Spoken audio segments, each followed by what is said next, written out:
Welcome back to the second part of a lengthy discussion on the Soviet Union, its history and experiences, its economic and political circumstances.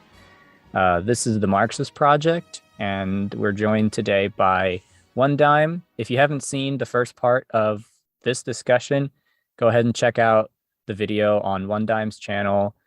It'll cover most of the on One first Dime half. Radio. On One Dime Radio. Sorry about that. It'll cover the first part of Soviet history, more or less, where we talked about some of the circumstances leading up to the Soviet Union and the Soviet Union's early history. And of course, we'll be talking about that more again today, but we'll be focusing more on the second half of the USSR's experience, and also more on the economic questions and the questions about planning that are connected to that. Yeah, I don't have more than that to say. I think we would probably be best off just continuing where we left off with the discussion, Sure. which I believe was roughly the end of the Stalin era. Mm-hmm. Yeah. So on my podcast channel, One Dime Radio, and just for those who on the Marxist Project who don't know about my channel, my name is One Dime. I run a YouTube channel called One Dime, and basically I do Marxist video essays that also touch on things like modern monetary theory, wide variety of subjects, imply mainly a Marxist framework, a Marxist politics to a variety of issues, but also pluralist by adopting different views. Mainly it's political economy and critical theory focused channel. And I also run a podcast called One Dime Radio. And that's where I had the Marxist Project on for part one of the fall of the Soviet Union. Really, the podcast theme is about the history of the Soviet Union, particularly the economic and political history of it, and the factors that might have contributed to its eventual fall and its surrounding circumstances. In part one, we basically talked about the Lenin period all the way up to the Stalin period. We also touched on a bit of Khrushchev period and different areas. You should definitely listen to part one before listening to part two. In part two now, we're going to be talking about really the Khrushchev period. We left it, or where we left off at the Stalin period, all the way up to the fall. And I guess we're going to be focusing a lot on the economic factors, especially the notorious decade of stagnation, debates around central planning, and stuff like that. So yeah, we might as well get straight into it. So I think, I don't know, that one of the more important, so there's like a transition period right after Stalin's administration, and there was like a brief gap between that and the Khrushchev period. And then, as we know, that was pretty much immediately followed by Brezhnev. And I'm just wondering, I think the most important pivot is really the reformulation of political and economic institutions following the end of the Stalin period. And some of that was, asking questions about the nature of planning and what the Soviet economy should look like, what it should be geared towards, which was also very important as a reorientation. And then sort of the political implications of that as well. They were connected and distinct, I think, questions. So I guess something that is worth addressing with regard to that sort of reorientation is the argument that, the Khrushchev period was a revisionism of sorts. It was kind of like a regressive force in the progress of Soviet history. That's the argument made by usually the anti-revisionist ML camp, right. the Maoist camp, and the Hochist camp. Those are really the camps that make that type of argument. That, I mean, on one hand, they say that there's a revisionism for a variety of reasons, like the abandonment of class struggle. That's one point. Mm-hmm. That kind of there was this idea of like the Soviet Union was the emancipation of the whole people as opposed to the working class, and kind of like a distortion of the dictatorship of the proletariat. And then there's also this other argument, which I find a lot less convincing, which is that there was a restoration of capitalism under Khrushchev. Yeah. To a certain extent, Mao makes this argument in the phony socialism of Khrushchev. Mm-hmm. Yeah, we could get into that because really, I mean, like in terms of the reforms Khrushchev did, there was a lot. As you mentioned, there was kind of like this liberalization in the period of de-Stalinization that allowed for more actual discussion surrounding what Soviet policy would be. There was the infamous 20th Party Congress, which led to like a lot of debate. That I actually think was good. Now, there's also like these other policies like wage leveling. Mm-hmm. It kind of came later, where letting employees get paid the same wage basically in the same institutions anyway, and also there was the allowing farmers to have their private plots basically to own their own farms. Yeah, so that's often, I think that's what people mean when they say restoration of capitalism. I don't know. Do you think these policies were progressive? What were their pros, cons, and were they a restoration of capitalism? Yeah. So I mean, I think we can probably throw out the latter accusation pretty much wholesale. I really don't. Yeah, I agree. I don't see a change in policies within the Soviet context here as a restoration of capitalism. And I genuinely don't, despite what I think was a huge blunder on Khrushchev's part, setting the terms of Soviet economy as competition for consumption levels with the West. I think that was a horrible mistake that was either misguided or possibly even like ill-intentioned. But either way, we should elaborate what that was first of all, because I mean, because I forgot to mention that. I was like, I knew I was missing something key, but a big change in the Khrushchev economic policy was prioritization over light industry over heavy industry. Like the Stalin period, collectivization was really characterized by increased steel production, kind of a military industrial complex of sorts. Also like heavy industry in general, and Khrushchev was looking to the West, and he saw kind of like a better consumer lifestyle and thought about prioritizing the production of consumer goods. And there was like that's kind of what was meant by light industry, like sort of a bigger service sector. I would agree with you that this was a bad idea. I'm not sure if we agree on the same reasons. I would be curious to see why you think it was a bad idea, because I think it was a bad idea just because the Soviet Union was incapable of having a consumer society that could ever match the West. So it was a bad, it was setting the terms of the debate in a way that was destined to fail. So that's kind of why I agree. It was a terrible idea. I don't think that. Yeah, I agree with that part in the sense that something that is sometimes lost when you compare the Soviet Union with the West is where these countries started. And an argument that is made sometimes by some scholars is that it's actually really difficult to compare Soviet economic achievements to the Western experience, because it simply didn't start at that same level. Like the Russian Empire is much more comparable to the Latin American region, for example. It definitely was richer than the really underdeveloped parts of the world, like Africa and Asia, coming into the early 20th century. But the closest region to it was really not Europe, but Latin America. And Latin America was actually doing better than the Russian Empire and its peripheries. Did you say India is also a decent comparison, post-colonial India? Maybe, although because geographically, it's like a big country, underdeveloped. Right. No, I mean, I think that may not be very fair to India in that case, because India had way less to start. But way more underdeveloped. We're talking really about like, technological capacity and like overall, like level of like capital available for, not capital in the Marxist sense, but, like capital, just like ability to, produce and the resources needed to produce more, to grow essentially.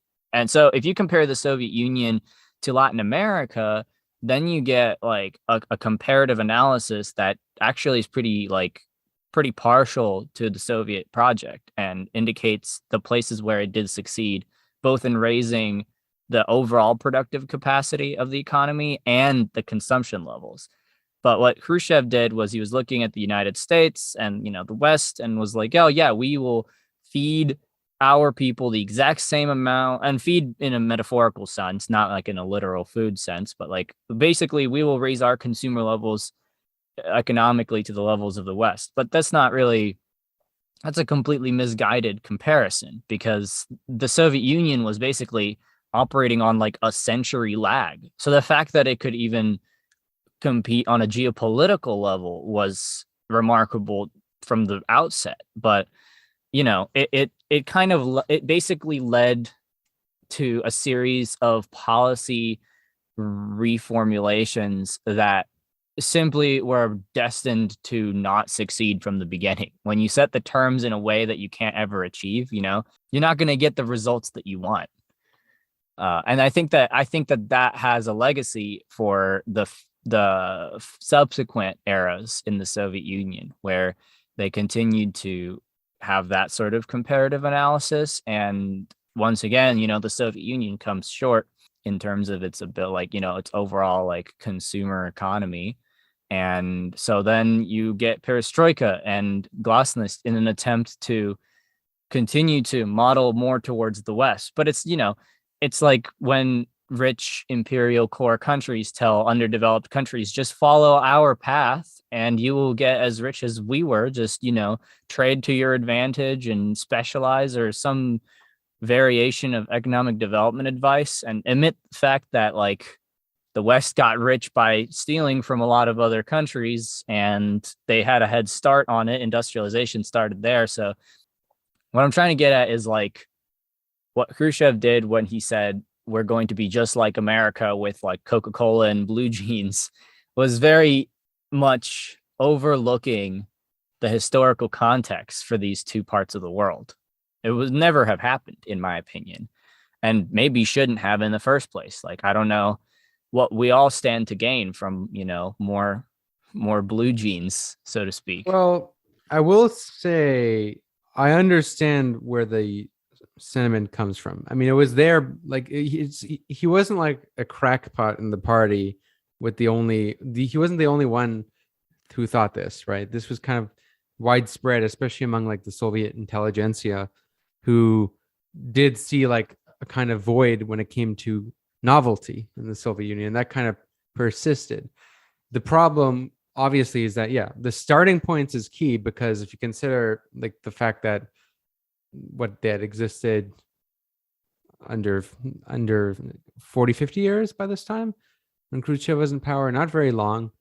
And I mean, considering they did what they industrialized that fast. And don't forget the devastating effects of World War II, which basically undid the first few decades of progress. May I say, actually, the World War II is the biggest reason why like Soviet housing looked the way it did. Yeah. Because I mean, like, we know this obviously, but there's a lot of the big complaint. This is the thing. I actually find the commie blocks of the Soviet Union to be one of their biggest achievements. Oh yeah. Out of all the things, because the things that they're accused of all the time is, like everything looked the same. And it's, okay, well, like a big part of the country was completely torn apart after the war. And so is Romania, so is Bulgaria, so is a lot of Eastern Europe, especially Germany, that's why East Germany looked the way it did. And, they had a commitment to give everyone houses. So what do? Control, copy, paste, basically Control V. And so what they did is build the same like housing complexes a gazillion times. And that's an effective way. I mean, to a certain extent, America did that too, just maybe on a more bourgeois way. Like, for example, like suburbia, right? Suburbia also, like, you have houses look the same. I mean, no, these problems could be fixed. It's not like this isn't meaning that like this is the end all be all of socialist housing. I mean, you could just paint the damn houses, right? But like they're doing all of this on very limited time and resources. Yeah, and resources. But with regards to the competition with the West, I mean, I think they serious thing. I do think the USSR should have improved its consumer life. The problem is that making it part of like the Soviet ideology, like giving this like an actual promise to the people that, oh, we are competing to the West, because it set a goal that was just unachievable. I mean, not only unachievable just because of the fact that, like, I mean, the USA did not have a consumer life the way it did really just 50 years before. You know, like the consumer capitalism, as we call it sometimes, wasn't really a thing until post-industrialization. Like after the USA was already like an economic power. I mean, you know, it was a thing early on, but like it becomes a thing when you need when firms need a way to make profit, and that heavy industry is no longer profitable, or it's more profitable to outsource it to other countries. Then you have like that. Whereas the light industry model was just adopted way too early in the USSR, in my opinion. Like for Khrushchev to prioritize that, I think was a bad idea. And obviously, just because of what we'll get into later, like central planning, you're just really not, at least central planning with a very limited capacity, you know, without advanced computers or any computers at the start.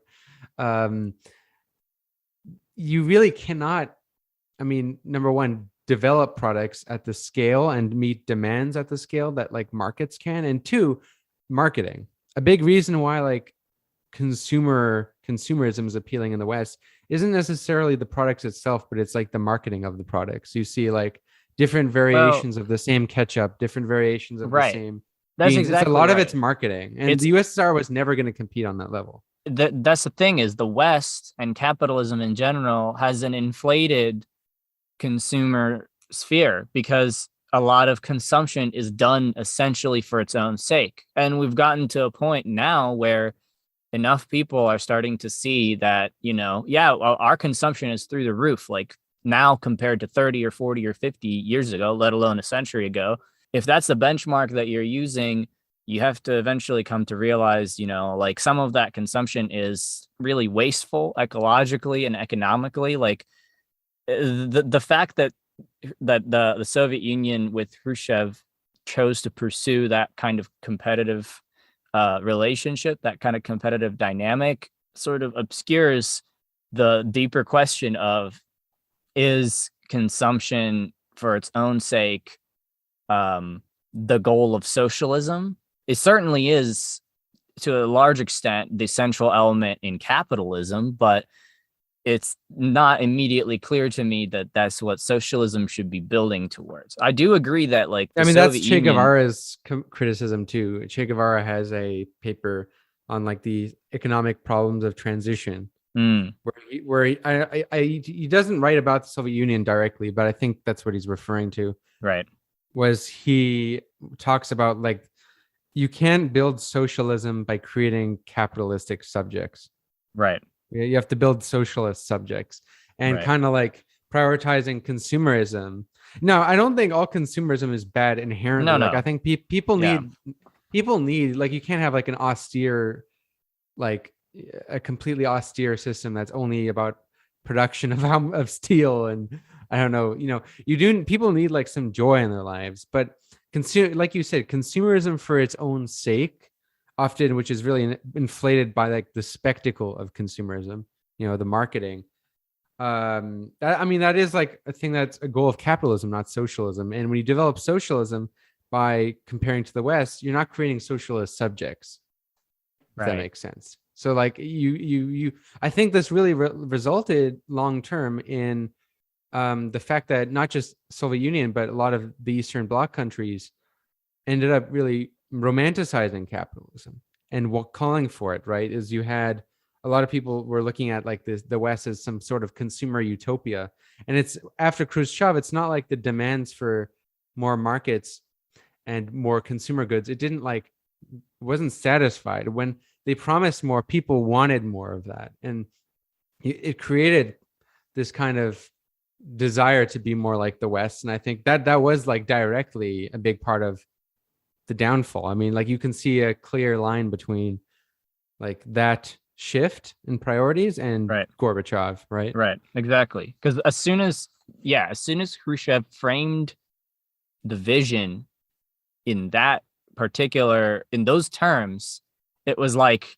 like an ear, like a brainworm, that was like eating away at the Soviet imagination. It was like, from then on, it was like, how do we gauge the success of our economic achievements? Well, based on are we have we increased our consumption in relation to the West? And yeah, you're just not gonna, a supposedly socialist society is not going to compete with a capitalist society when it comes to like, sheer per capita consumption, especially because in capitalism you have much more heterogeneity of individuals. You have some people who are going to drive up consumption by a crazy amount just by being significantly richer than everyone else.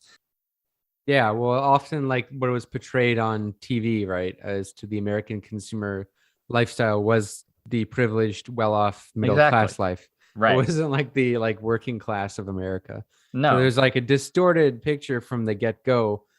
And I mean, you think about it this way, the whole problem really was that they're trying, it's a debate set on America's terms. Right. And with that, when America frames the debate, I mean, think about if it was the reverse. Imagine if the United States tried to compete with the Soviet Union on the grounds of housing or education. Housing and healthcare. Yeah. I mean, and that's actually kind of what a lot of social democracies did. That's part of why social democracies did as well as they did. Often it was because they're competing. Like for Finland is the perfect example because they're right next door. And Finland, has really for a long time has one of the best housing programs in the world. And a big part of that was because they're comparing themselves with the Soviet Union. So, maybe like if the USSR wasn't going to compare itself on America's grounds and the inverse, right? You could have had the America adopt like even more social. It could have pushed America to like adopt a better system. And I mean, at the start, that's kind of what it did. Yeah. Like with the New Deal. But right. I mean, with the whole consumerism thing, I mean, it's a fine line, right? I don't want to go the other direction and say, you can't all like, which is like the Maoist ideology kind of, which is anything that is like about, like Mao thought like fucking music, like rock music was bourgeois, he thought all sort of things were bourgeois. And, like people need a bit of novelty and joy in their lives. I mean, I think that's why we can't, it's not a 50-50 thing. Obviously it was a mistake to compare to America, but what I think might've been smarter is to compare to like someone like a country like Yugoslavia, because Yugoslavia did have markets and did have, like obviously worker self-management markets, but often what I hear from a lot of people who lived in like ex-Yugoslavia said was like a benefit of the system over the Soviet Union was the fact that they didn't have to like wait a long time for jeans. And, that is a real, and cars, that was a big thing. Soviet Union, East Germany, people had to wait like 10 years almost for to get a car. And there's, I mean, also like kids, waiting a long time to get toys, whatever. So I think, you can have, I think it's important to improve people's joy. That's like really important for having, like a happy populace that doesn't hate your system. They had to do that, but by making it like the goal, right? It just created that brainworm in like the subject to always, it created a fantasy, right? Because ultimately, like a lot of the consumer lifestyle comparison of the West was a fantasy. Yeah, it was fabricated. Yeah. Yeah, so they shouldn't have done that, but they at the same time there was an inevitable. I think it was inevitable that they would have and should have shifted a little bit to light industry, but not completely, if that makes sense. Well, because I mean, like East Germany, the big you can say a lot of what is said about East Germany can be said about Soviet Union. The biggest reoccurring comment I've heard from people who have lived in the former East Germany was that everything was just so dull. Like restaurants were, owned by the state. There wasn't a difference between like the different restaurants. Everything looked the same. Everything there was a lack of novelty. And I mean, that is a problem like socialism has to deal with. It doesn't have to deal with it by becoming, I don't know, some kind of, like it doesn't have to become one giant shopping mall. But it is something it has to take notes on, right? And I think many do, right? Like that's why there's these new debates about planning going on about how to market consumer goods. What does consumerism look like in socialism? It's a big part of Paul Cockshot's towards a new socialism. Yeah, I mean, I do think that there was a lack of variety in terms of like what was available on consumer markets in the Soviet Union. But I will say, like, in my experience, the people that I have talked to, there's just a great sort of differentiation. There's like a big spectrum. There are people who do say what you're saying. But there's also a lot of people who look back at it as a time when, though there was not like much option between like, what kind of donut you got in the morning for breakfast, what you did have was essentially like a guaranteed capacity to feed yourself, clothe yourself, educate yourself. And then where the Soviet Union really like remained in the memories of people is in its exploration of like non-material achievements, like the sciences and in the arts. Something that a lot of people don't really realize about the Soviet Union true. Is that there was an explosion of like musical and visual arts. They had a huge cinema production. They had like silent films, made massive grounds, like innovations in animation, so people, this charge that's mounted against the Soviet Union that it was a dull gray place to live, I don't think it's made up, in the sense that people who say that probably really did experience that in full.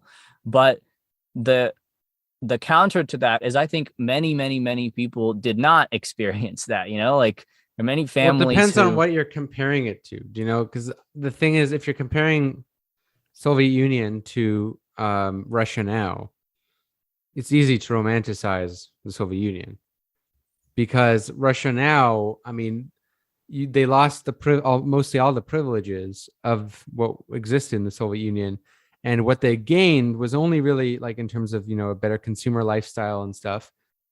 Really, it was only accessible to people who were lucky enough to land in like high-paying jobs or become capitalists.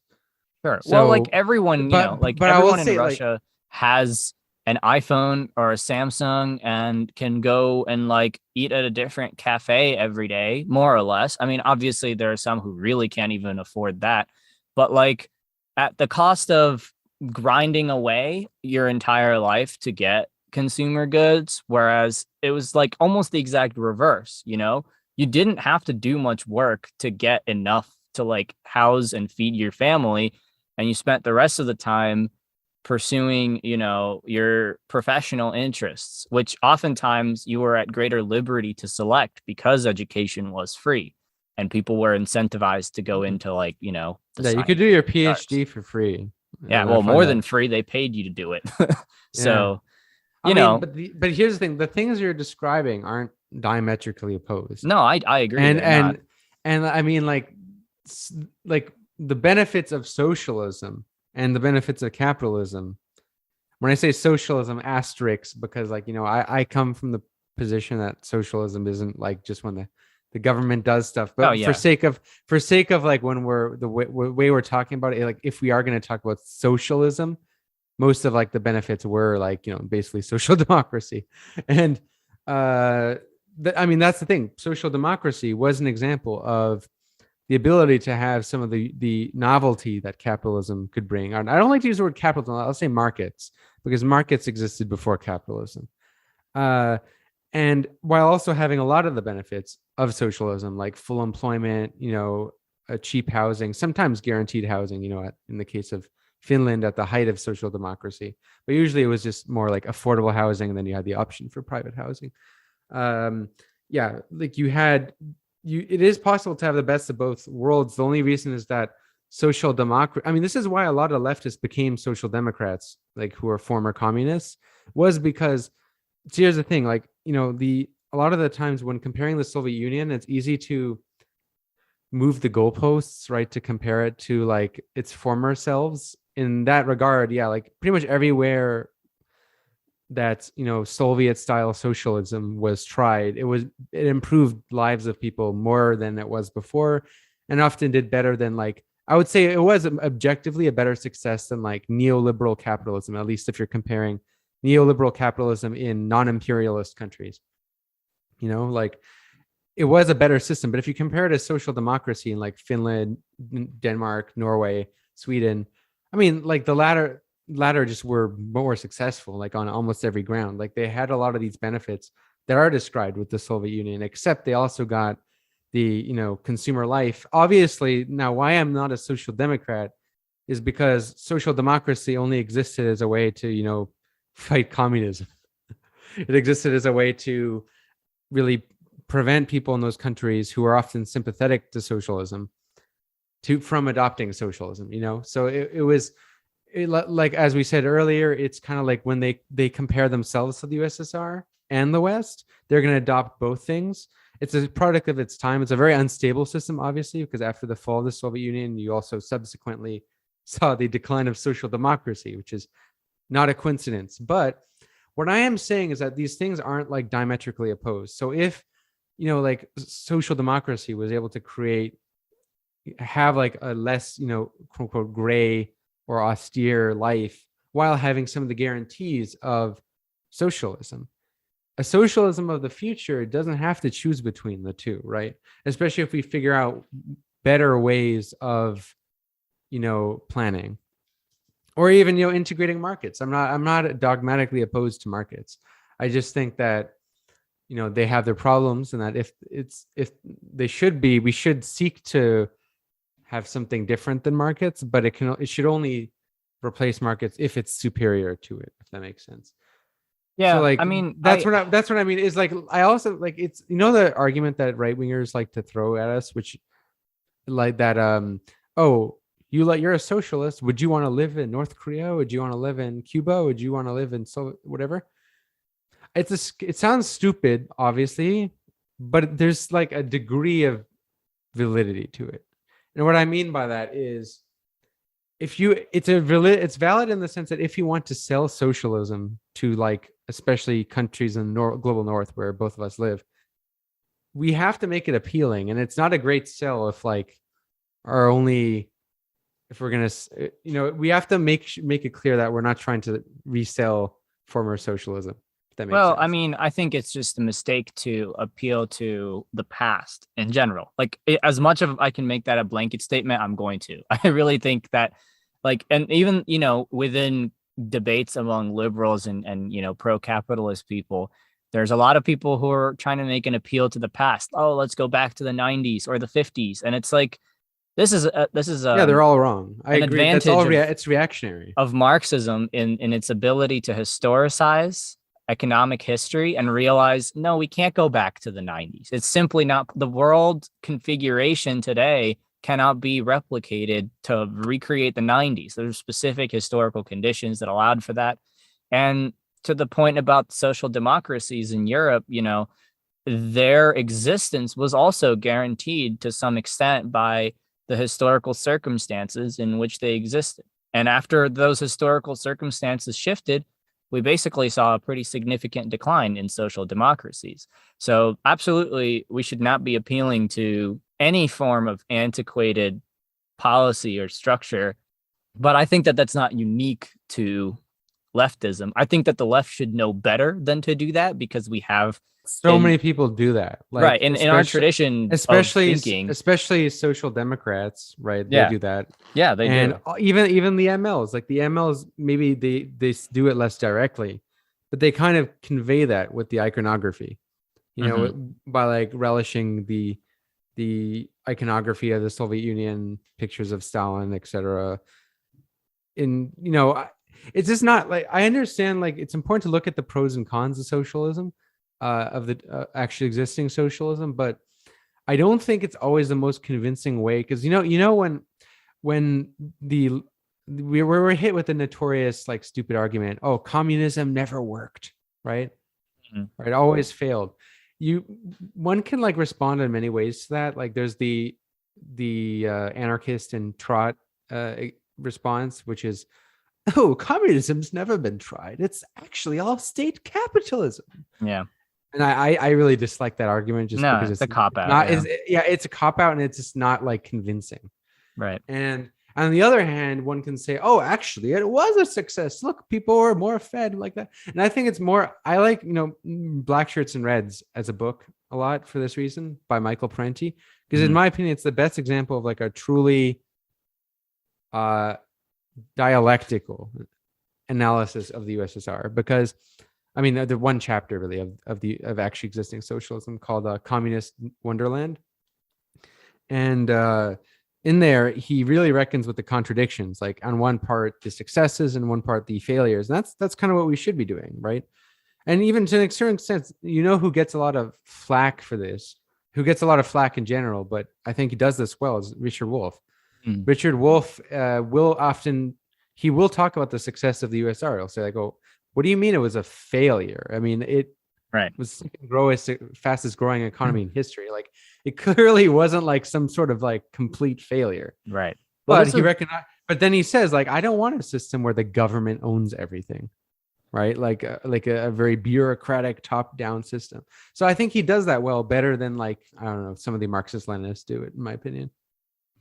Yeah. There's yeah. I mean, this is at the heart of everything we're talking about in this discussion, but there's for me the appeal and why I've made videos that like revise conventional narratives about, say, like former social, like the Soviet Union. I did like one on China as well, is because there is like scholarly work to be done in this time period to sort of disentangle ideological trappings in the way that these narratives were created. And it's not just the West, right? Like in the 80s, where people were saying like, oh, we needed to have economic liberal reforms in China because there was absolutely no prospect for socialist agriculture. And the same, with the Soviet Union. And if you look at some of the people who have like looked through the data, applied certain models, and compared those like, economic models like to other countries and other places, and have contextualized those experiences, you'll notice that a lot of these arguments were made as political arguments. So like the two books that I mostly draw on for the video that I made on like Chinese agriculture, Joshua Eisenman's I saw it. Like Red China's Green Revolution or something like that, and Xunju's like from something about the collectives. I forgot the title already, which is but whatever. Essentially, they review the data and the arguments made, and the data indicates that actually this narrative that, oh, like the economy was in shambles and they desperately needed to introduce, conveniently enough, basically capitalism to save socialism from implosion, is more or less not grounded in the actual indicators that we have to work with. And the argument was made by reformists mostly to capture political power, right? Like it was mostly there to secure a position in the governance structures. And the justification, the legitimization of that maneuver was, oh, we need to do this because like we're trying to save the economy. But it's not immediately clear that the economy needed saving, or at the very least that the economy didn't need to be saved by, privatization. Yeah, I mean, that's a whole different debate on its own. But I think, often people will point to like, for example, a real failure in the system, and then assert from there that A equals B, right? So like they'll say, oh, like this isn't working, we need this, right? Which is like, I mean, China is a classic example of that. I mean, the fact is that like the Great Leap Forward was like a massive failure. Yes. I mean, undeniably like one of the biggest failures ever. I mean, not that it like, and there are like, people could say like, yeah, there's some successes, but I don't know how anyone can look at that as like, it's overall like a net failure. From there, like that doesn't necessarily mean that like, Dengist reforms were necessary. I think some reforms are necessary. For example, like the fact that, communes that were competing with different communes. There was sort of an incentive to like not produce higher quality stuff because there was the production. It was similar to the Soviet Union. There was an incentive of production quotas based on quantity as opposed to quality. So people would often create more meat that was fattier as opposed to higher quality meat that was tastier. This was like a real thing. Also, punishing people who, succeeded, who were made more greater incomes to kind of level off inequality, I think was bad. I mean, I without getting on China though, I think this is an easy transition to like another problem in the Khrushchev period. And I think I can't emphasize how big of a how bad of an idea this was. And that is wage leveling. That was like a thing that Khrushchev implemented, which is, this idea when people talk about the Soviet Union, everyone was paid the same. You were not incentivized to work hard because if you worked harder at a firm, you get paid the same as someone who slacks. Right. Well, number one, that's kind of a thing in capitalism too. Yes. Like under capitalism, like in capitalism, if you want to get paid more, it's not working harder. It's almost a known fact among anyone who's worked in service, like office jobs, like where I have worked, that like the way you move up the chain is like by licking the ass of managers. It's not by working hard. But this doesn't change the fact that like this did exist in the Soviet Union after the wage leveling policies under Khrushchev. Prior to that, there was a policy of, it's also problematic, but it was better, which was like the quota policy where like workers would get paid bonuses according to their like productive output, right? Right. Relative to like the average, whatever the calculated average was for that specific production. Yeah. Then there was like an incentive to work a lot harder, like with that. And I think that was much better. And it was also not just better, it was more closer to Marx's principles. Because for Marx, he doesn't talk about like, it's to each according to their ability, to each according to their need. It's not like everyone equal all the time. Right.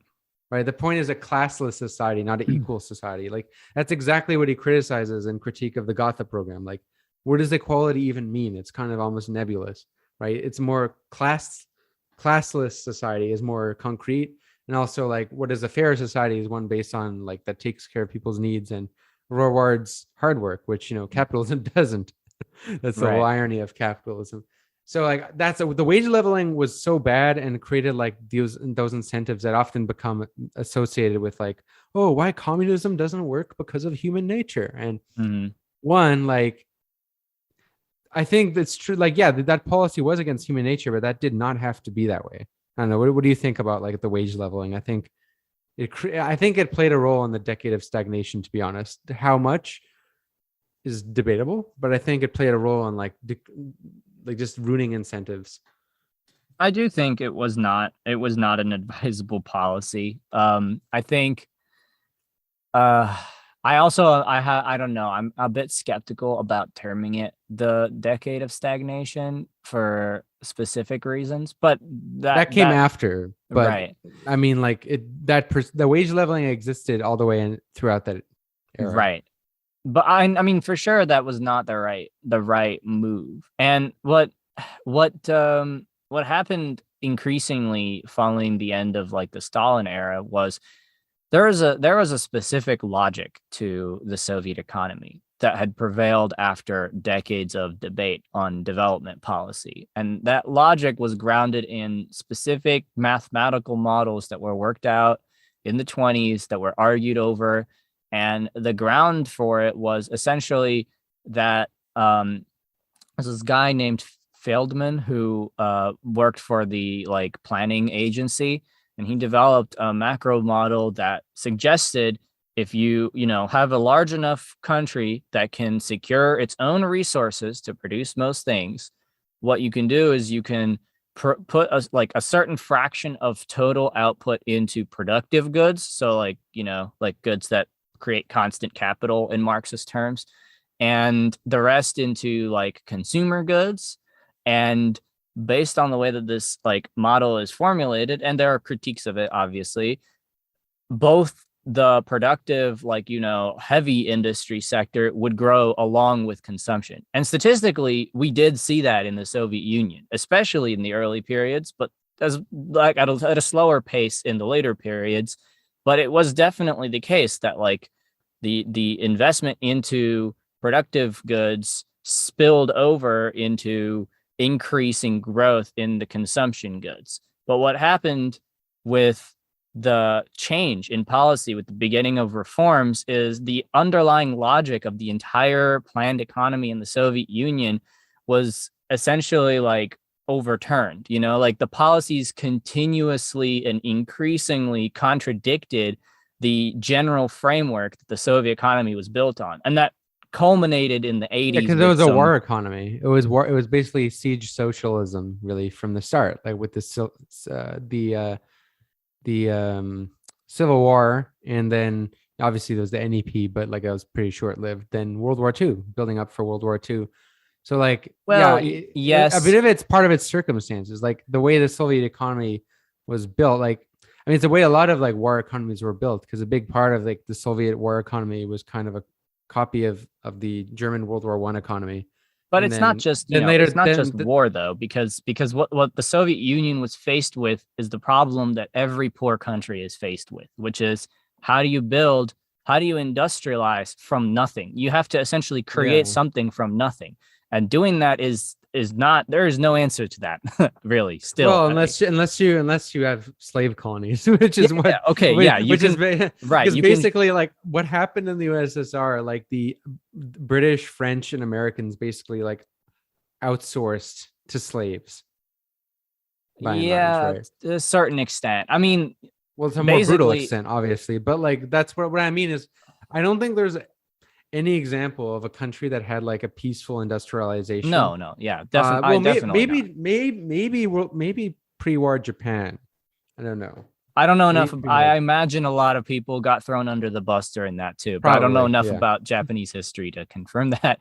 But my point is essentially like the Soviet Union from its outset was like tasking itself with the age-old question of how the hell do you get out of the poverty ditch when you don't have anything to work with, and you're kind of past the era where you can go and enslave a bunch of people and force them to do things for you, So they came up with this model that was like productive goods focused. And the idea was that the growth in capital accumulation, again, non-Marxist terms, more like mainstream economics terms, but like the accumulation of like productive forces, let's use the Marxist terms, would spill over into, actual consumer growth, which did happen in the Soviet Union, not at the pace that it did at the West.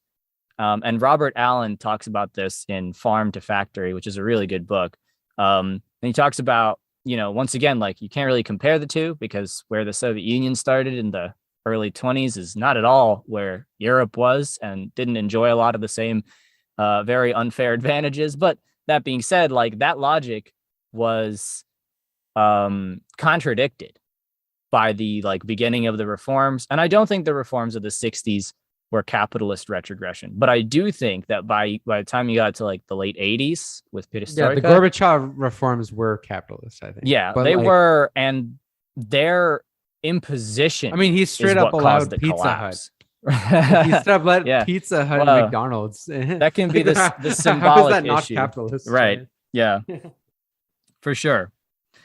Yeah. So, in terms of like wage leveling, I think that's exactly that kind of like irrationality that was pursued after the Stalin period, which is not to say that the Stalin period is like the rational period and the thing that followed it was not, but just that there was a specific and coherent and quite like brutally rigid logic in the Stalin period that did produce results, the results that they wanted in both the productive and consumer spheres.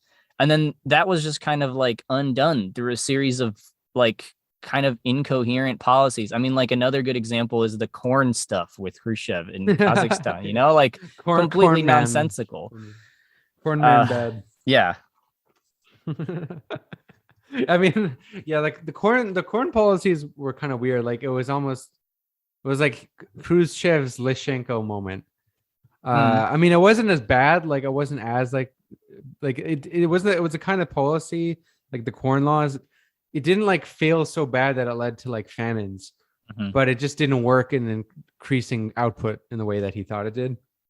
Yeah, Like, I mean that's like another age-old question for the Soviet Union specifically. I mean, they have some areas of extreme fertility, but most of the country is not super conducive to growing, like, the same, like, per area output of cold crops. as hell. Yeah, it's just not the best climate for it. And they've always had to struggle with that. That's been a problem since people lived in those parts of the world. So, Well, yeah, like the corn policies were basically undone after Khrushchev yes, was yeah, removed. yeah, yeah. No, Yeah, they did not stick for sure. yeah. I mean, yeah. The thing about I mean, I do want to say something about like the model pre-Khrushchev. For one, I mean, the reason why it was inevitable that they were going to move to a different type of economy. Just it's whether how fast it was, because I mean, after World War II, they weren't in a war anymore. It just didn't really make sense to continue that same type of economy, like in the exact same way. Also, I do want to say, like, the Stalin model of like heavy industry had its successes, but we should be very clear about like why it was successful. And there's some like there's some dirty truths to why that was. Like, for example, I'm not even going to cite like a anti-communist. I'm going to cite an ML, like the quintessential guy who's cited in ML circles, Paul Cockshut, literally says in Towards the New Socialism about how the Stalin cult was pretty much essential to the extraction model of the war economy. Kind of what he meant by that is, okay, so like a big part of like this, as we know, what the system was like is there was really strict quotas set. And if you didn't meet the quotas, you usually get thrown in the gulag. And if you get thrown in the gulag, you have to be productive anyway, but except you don't get paid this time, right? And essentially, this is like collectivization. This is industrialization at gunpoint. Like, it's very productive. And it's very surveyed by the secret police, by the KGB and KVD before it was abolished. So there's insane amounts of coercion in this model. I mean, there's some truth to like the idea that it was a kind of like giant prison. Like, it was definitely a panopticon. We can say that it was a panopticon. People were being like spied on like crazy. Maybe not to the extent that like, the Cold War historians will say that like every aspect of life was managed. Actually, some parts, especially like the rural villages, Sheila Fitzpatrick highlights this in Everyday Stalinism.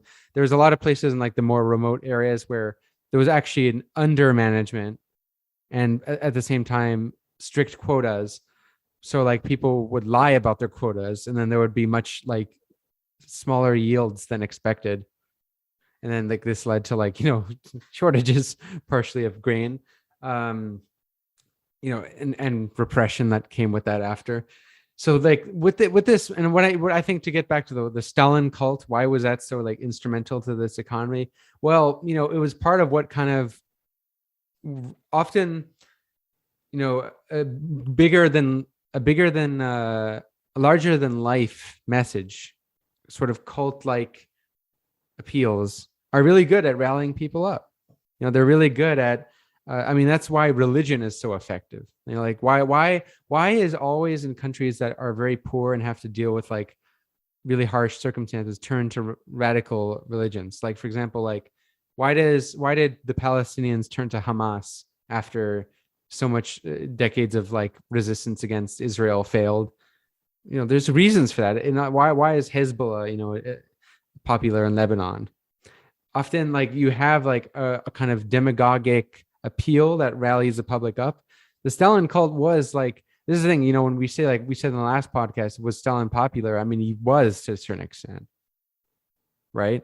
How much of that was manufactured, who knows? But he was still popular, and that kind of cult was central to like this extractive model. It became a religion of its own, right? And also, so did Russification. And that's why Stalin embraced kind of like Russian nationalism and like the turn to, like strict family values, banning abortion, whatnot. A big part of that was to kind of like, I mean, I'll say it like it was frankly like a totalitarian way of having the most optimal way of preparing to fight Nazi Germany. To the what extent this was necessary to fight Nazi Germany, I think is debatable. Like, I don't think the answer is obvious.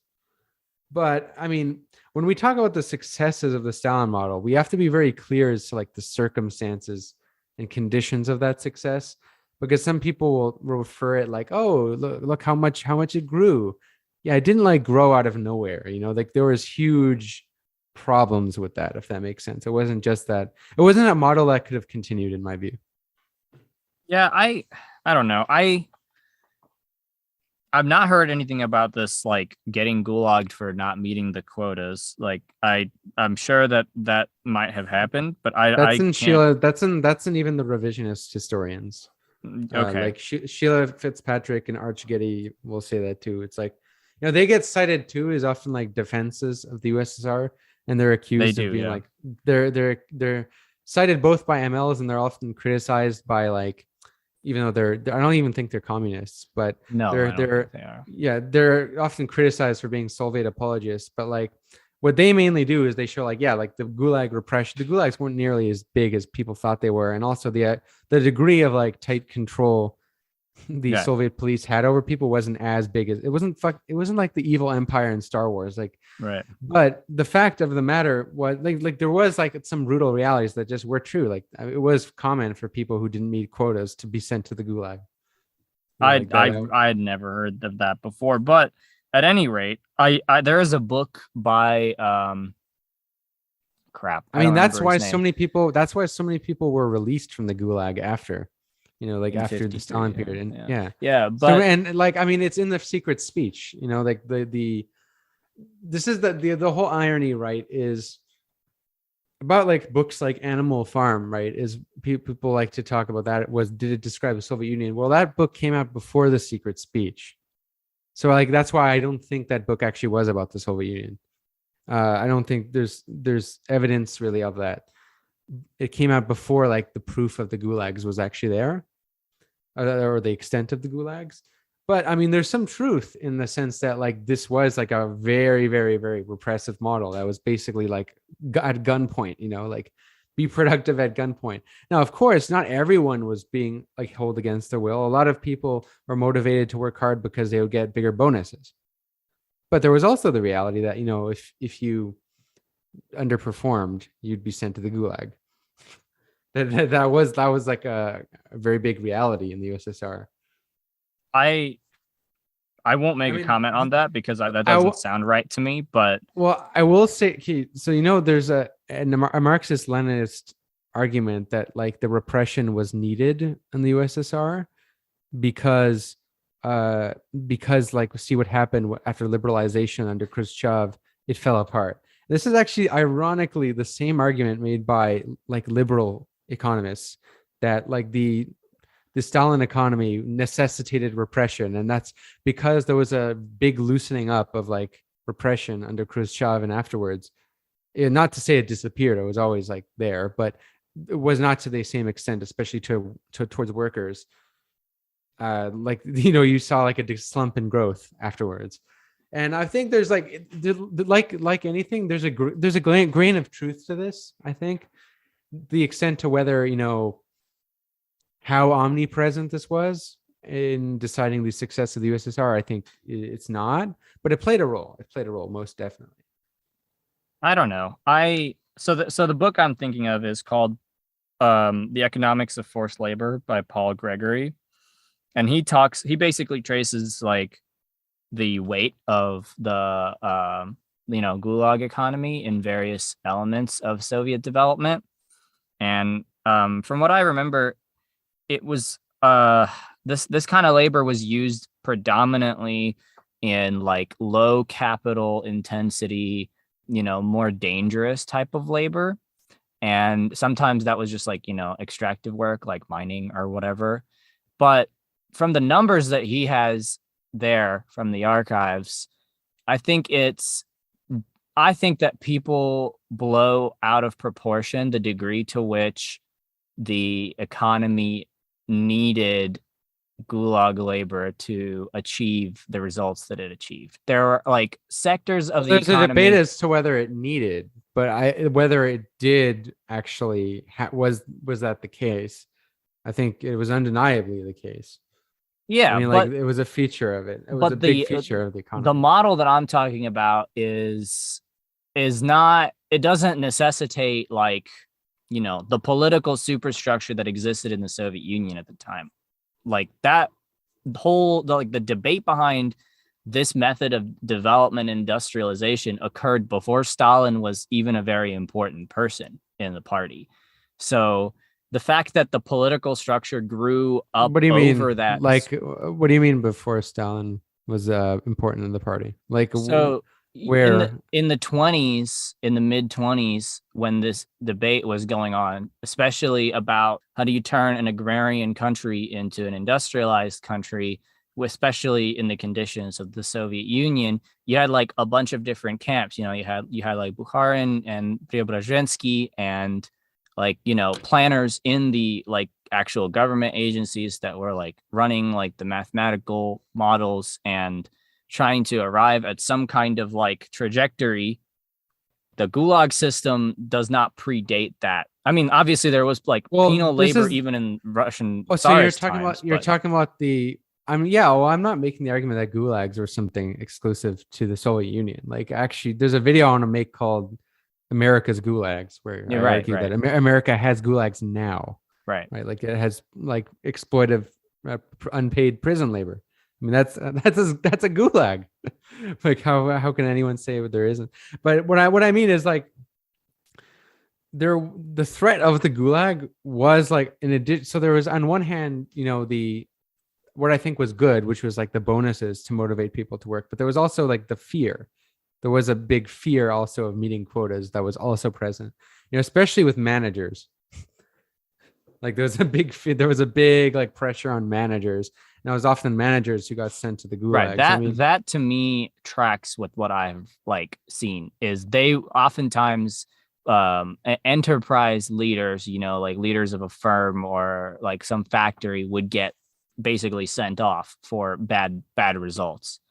But I hadn't heard anything about like, just your everyday Stakhanovite falling behind the quota. And that's more what I meant is managers, because the managers was the people who had to report the quotas. The worker, the factory worker is not the one reporting the quotas. Right. But, this is like a quote unquote socialist system, right? So like everybody is workers. There's like the managers are also workers technically, right? Yeah, like, that is true.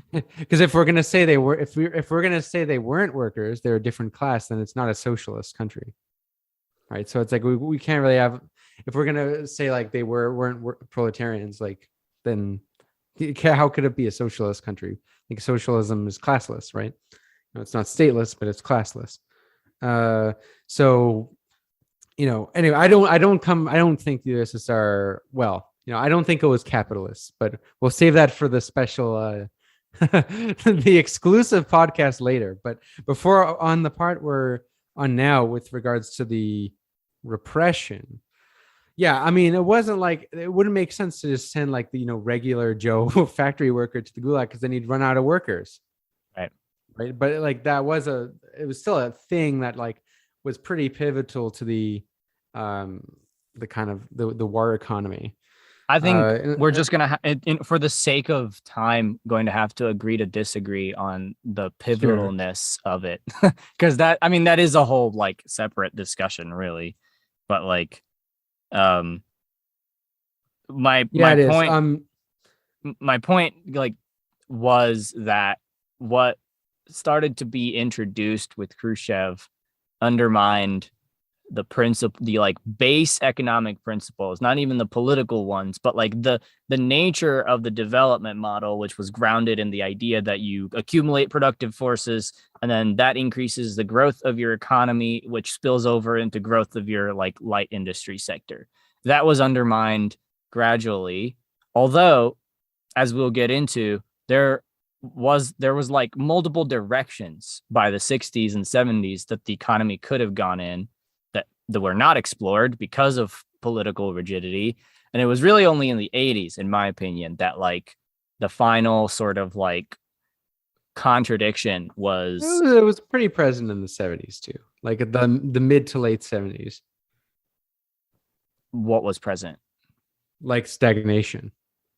Yeah, I mean, that's kind of when it started. It was like in the late 70s. I don't Brezhnev really era. agree with the stagnation narrative either. I mean, like, okay, there's there just was stagnation. It's not to the extent people think it was. Like, Right. it went from like 6.8% growth, right, or something like that, to 3.4%, or Which is, I don't know the exact details, but that's like a 50% drop. Like, it's still like it was probably growing faster than most Western countries. But we also have to like talk about how these numbers can be misleading, because it's still growing fast, but all economies, when they start off from very underdeveloped points, they have growth numbers that look a lot bigger than they seem. And what I mean by that is, like, the quintessential example you can get is Vietnam and China. Under Deng and under Deng Xiaoping, like, the growth numbers of China were insane.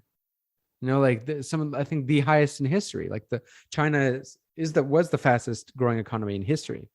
But did you see, like, Chinese getting like super rich or something? Or it's misleading, because Exactly. they started from a very low point. So, like, at the same time where the decade of stagnation is misleading, but it's also, we have to understand that the reason why growth numbers were so high in the USSR was because they were starting from a small point. No, yeah, like, that's they're totally going from true. a point of essentially no industry. So, Right. They did ultimately they did also like follow a certain trajectory that a lot of capitalist economies end up falling in, which is the post-industrialization.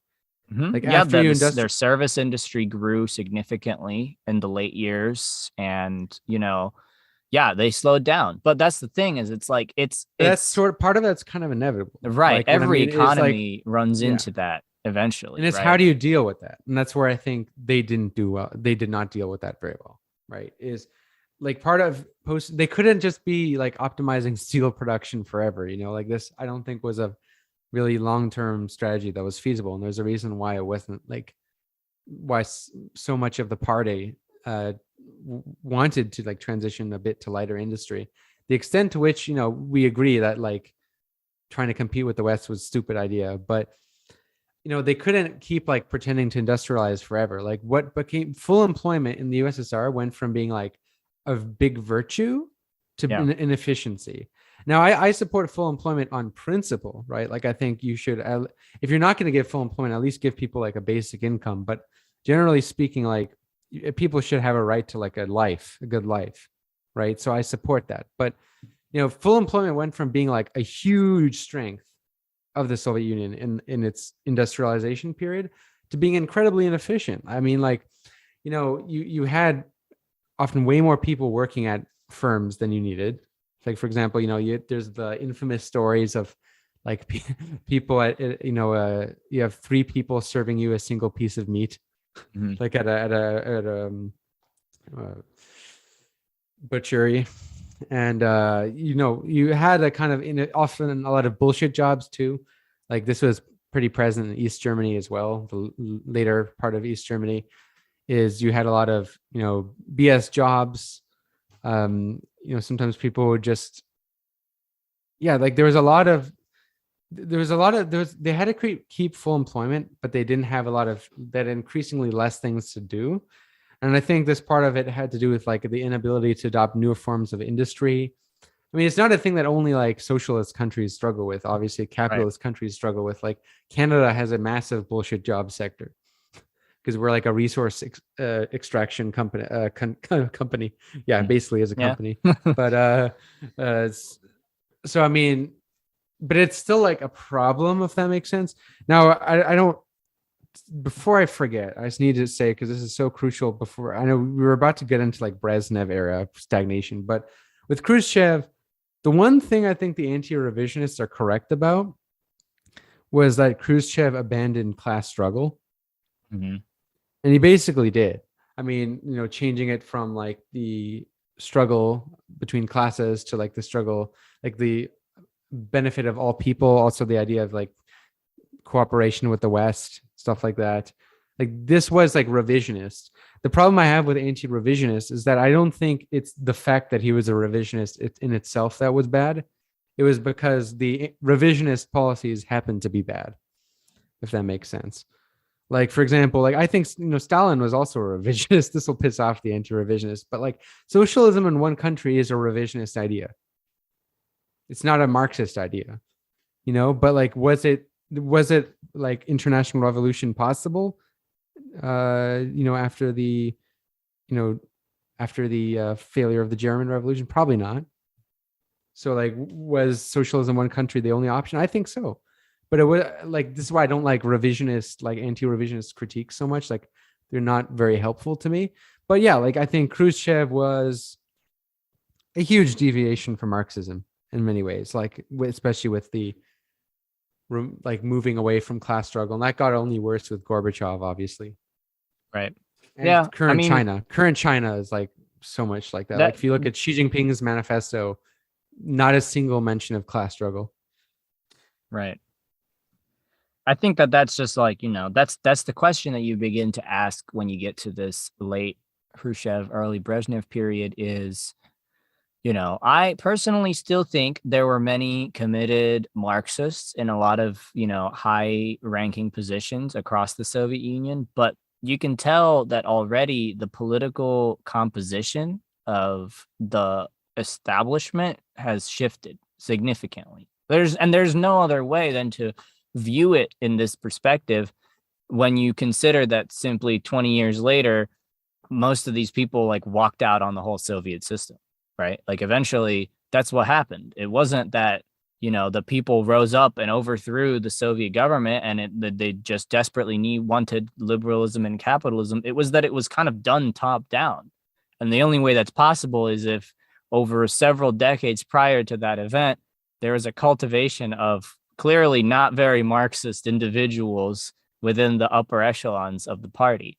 And it's not like I don't think it's a conspiracy theory. I think it's just a simple, it's the ramifications of a specific political structure.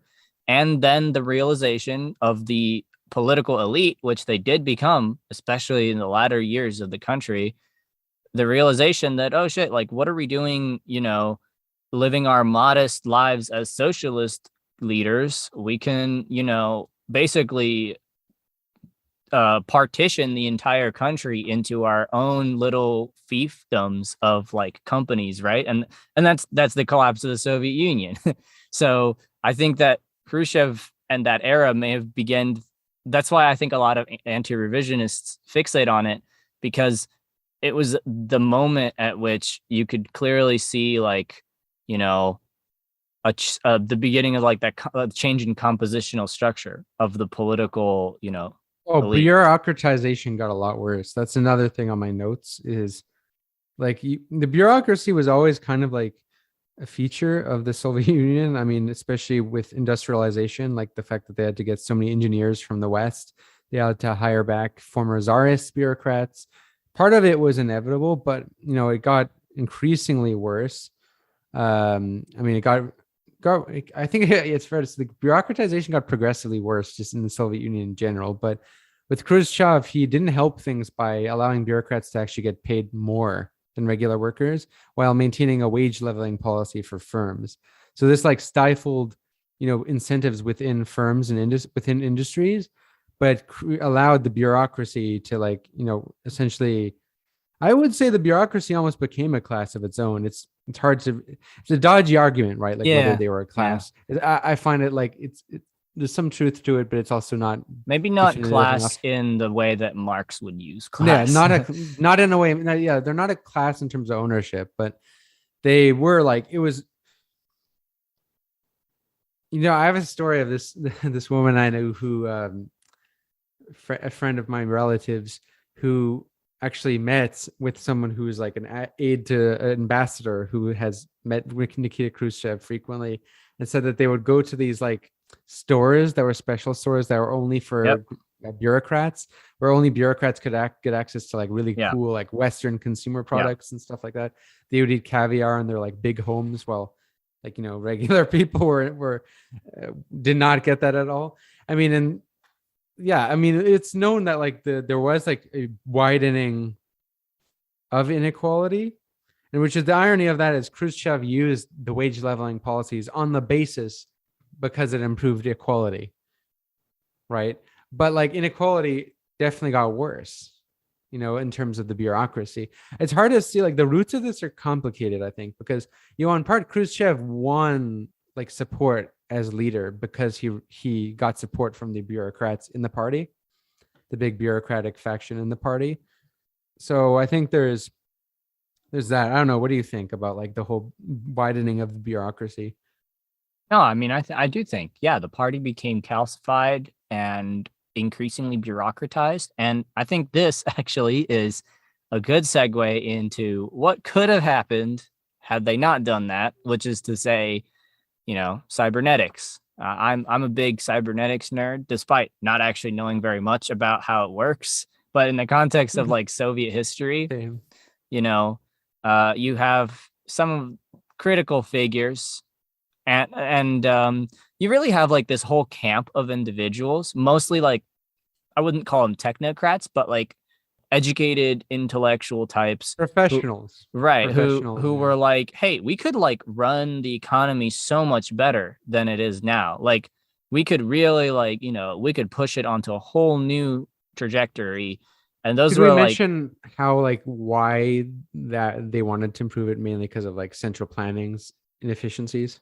yeah, I mean, there were, there were the early computer scientists in the Soviet Union in the late 50s and early 60s. I mean, the Soviet Union had produced a lot of intellectual capacity, and that was mostly manifested, like if you look at the space race, like its ability to produce like, historically groundbreaking technology. Like, so behind all of those achievements were actual qualified individuals who were turning inwards and thinking, like, how can we apply computers to planned economies? How can we, there's a guy, Leonid Kantarovich, who basically is the father of linear programming, which is the basis of like a lot of modern economics today, a lot of modern macroeconomics. Like he pioneered a lot of the optimization principles that are accepted in mainstream circles, although he doesn't Does he have normally any get much books?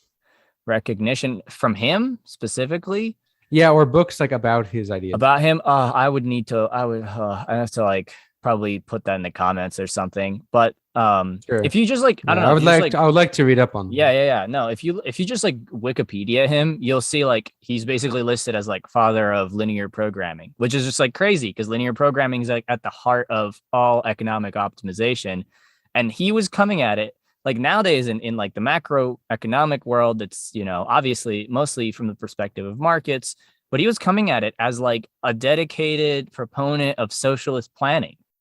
So you have these kinds of folks who, and there was Kolmogorov and Hinchin, like a bunch of people who are huge names in the like international world of, of mathematical and economic achievements, who came from the Soviet Union, whose initial objectives were to make the planning system better, to make it, to eliminate some of the inefficiencies like incentive issues and like allocation issues.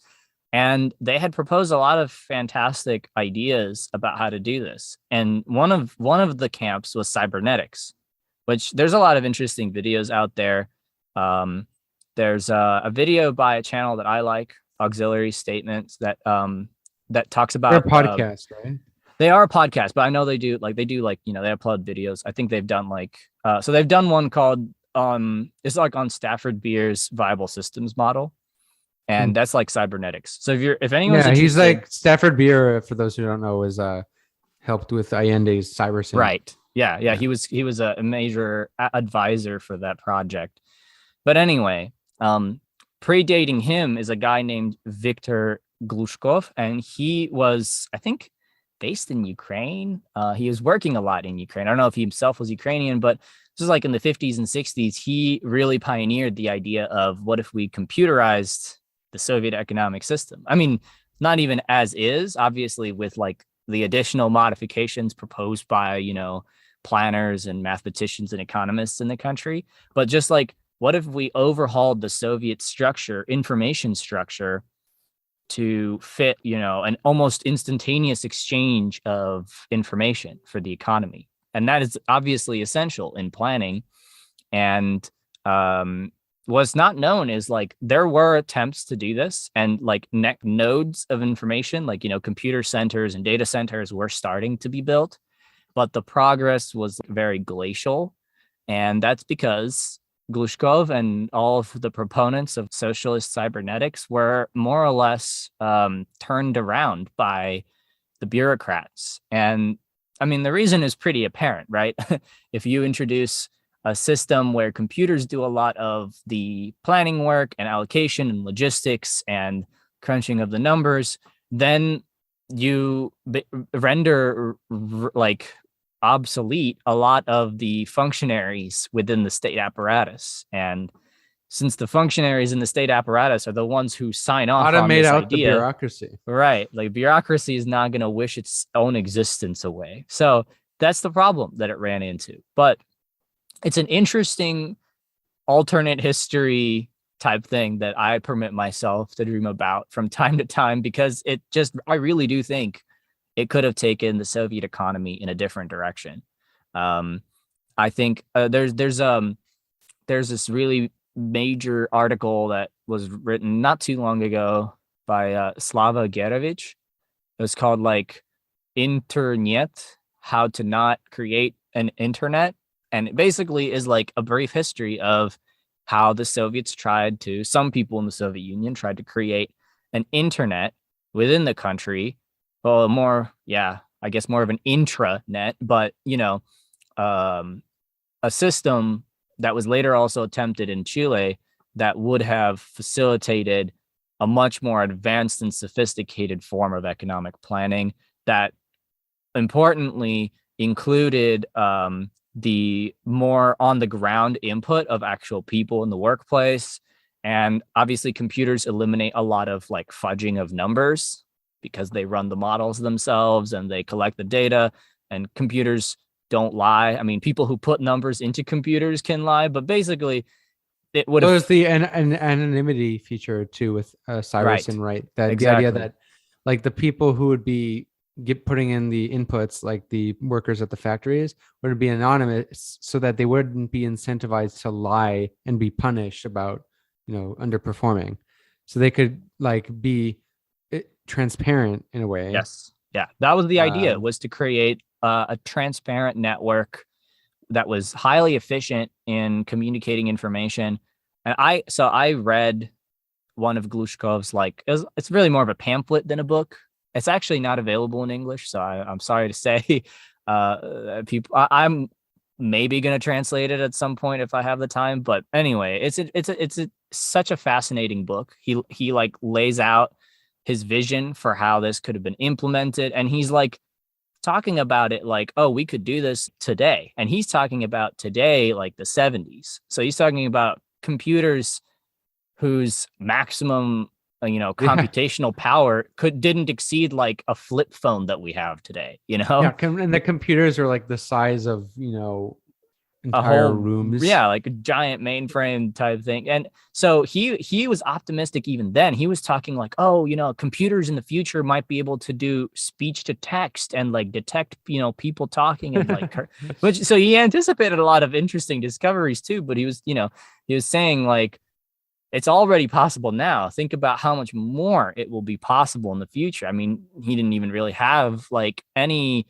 appreciation for what was to come in terms of like AI or, just like the sheer, the revolution in information technology that happened much after, his work was done. So like, I would say like probably late 80s, early 90s is when things really kicked off with computers and the internet and like our chip technology.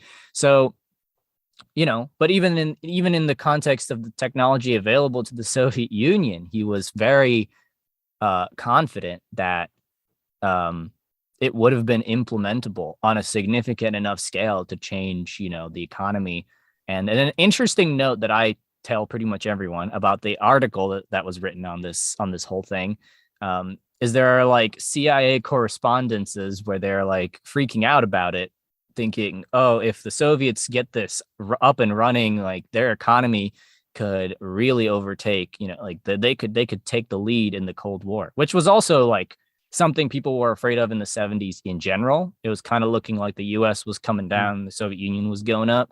But they were especially concerned about the idea of the Soviet Union like perfecting an intranet computerized planned economy that was terrifying to them. So I mean, yeah, that was the sentiment in the USSR, because already as early as like the stagnation in America started to happen already in the Nixon years. right. And you have that famous like clip, I think, at the UN of Khrushchev with Nixon. And I think Khrushchev was very drunk, but he was like talking to like, he was like saying to Nixon, "We will outperform, we will surpass you. Look at us." And he said, in 20, 30 years, you'll be running behind us, whatever. Oh, it was that was actually sentiment. looking like that. Like for a lot of even like Western scholars, there's this database in political science. You probably know about it. It's like sync scores. Like it's like an aggregate score given to a country that measures its relative share of power in the world. And power is computed by military, economic, and demographic factors. And if you look at the 70s, that's a time where actually the Soviet Union's sync score surpassed the US's sync score. Now, of course, some of that is just by weight of population, but nevertheless, like it's kind of like an impressionistic image of a country's overall power in the world. And so like that period in the 70s, as much as it's called the stagnation decade, and as much as I don't that was after, to be fair, like the stagnation more like started in the late 70s. No, and I'm not saying there weren't economic problems. The problems were not resolved because they didn't pursue this platform. But it's so maybe actually be clear on that. I want to ask two questions related to OGAS. Yes. One, there's some people who say that, with Project Cybersyn, which is kind of like a version of this, attempted in Chile for the brief time that Allende was in power. Some people say that the internet would have been invented in Chile, had Allende not been couped undemocratically. Could the internet have been invented in Russia and the Soviet Union? No, absolutely. And to the second question, in what ways specifically would the USSR have improved central planning, or perhaps not even central, but like planning in general? Yeah. What ways would it have improved planning with OGAS, with cybernetics? That's the thing, is that's exactly right. That last point is it's exactly not like central planning. I mean, it's still central in the sense that there's like a unified objective and trajectory, but it's not democratic central planning. Right. Sure. That's an interest. Maybe we should let that stick. But that's what it would have opened the doors to, is the capacity for easily facilitated flow of information, bottom up. And up is also kind of like a misnomer, because it would have more like the system that Khrushchev had envisioned was like kind of layers of informational nodes that like were stacked upon each other and like spread across, and they were like semi-autonomous in a lot of their production abilities and decisions, but not autonomous in the sense that obviously for certain things you relay information to a larger node and like to a more systematized plan, like there might be some regional or like even state level sort of objectives that are being met in the context of like broader objectives. It is still one economy, so it's central in that sense, but the levels of input and the capacity to respond in real time, each like regional localized area, its capacity to respond in more or less real time to changes that might be coming from the center or from the periphery, like from other like nearby localities.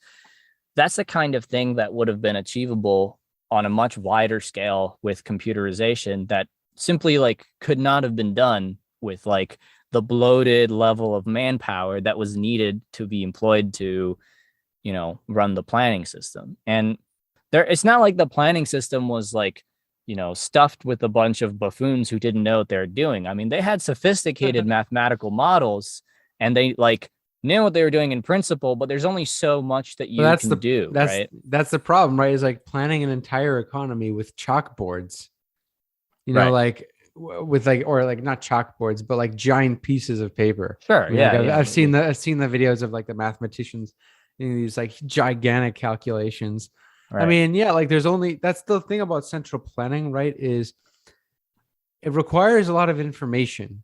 The reason why markets function in the way they do in terms of their markets are really good at giving people who have the greatest demand.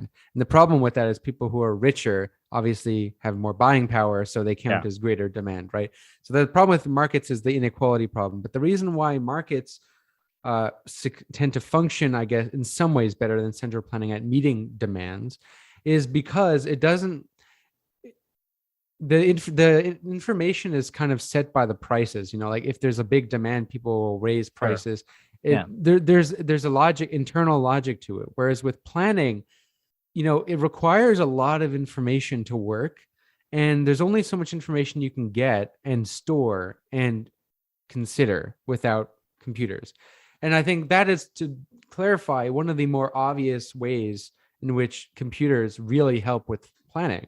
And that's because, computers can store incredible amounts of data. Right. Like absolutely insane amounts of data, and the problem is, there was we may get into this actually a little bit later, but the economic calculation problem, because that's like, the argument thrown by like the liberal economists like von Mises about why central planning doesn't work. And I think there's some truth to that, in the sense that, I mean, it's not an argument that actually originated from the right. It was an argument originated from like left-wing pro-market economists in Austria, who he borrowed the idea from. I think there's some truth to it, but like, can computers deal with this problem? I think, we haven't tried it to really long enough to really tell, but I think you can look at just how much data an iPhone can store, right? Yeah. Or like, you have books like People's Republic of Walmart, which show how, central planning, but in a domestic firm level, is already practiced by Walmart and Amazon. Like they don't set prices based on the market. They decide things, beforehand, and they plan how much they're going to produce, how much they're going to sell, how much they're going to market. Everything is like top down, very like, organized, and they do so with, computers. Yeah. And, we could, apply something to an extent. There's this great video by Plastic Pills called Cybernetic Socialism. Yes. Yeah, it's very good. Yeah, about like the whole Allende experiment and stuff. I mean, it was interesting prior to talking to you months ago. I didn't know that this idea of cybersyn, because I've been always like very fascinated by by Allende, democratic socialism and stuff like that. But I didn't know that this idea sort of originated in Russia. Yes. I had no idea. So like that would in that regard, like, imagine if that was adopted in the Soviet Union.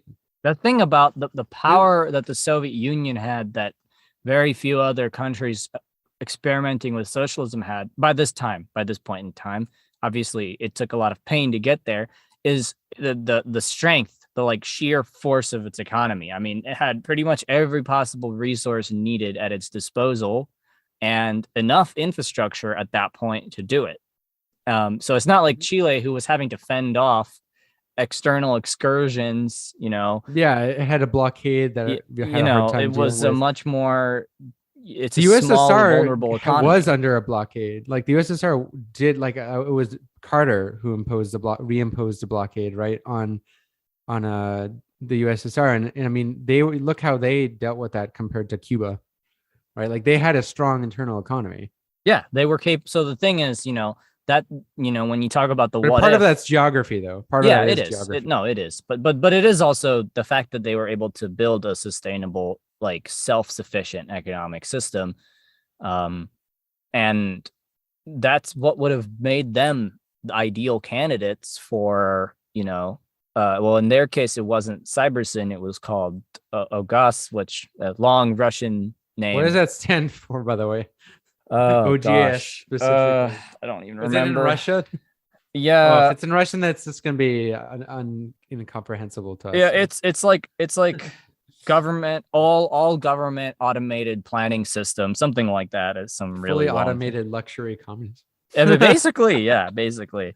Yeah, not quite, but like, you know, what's interesting is have you heard of the book Red Plenty I have by heard of it. Yeah. Spifford, Francis Spifford?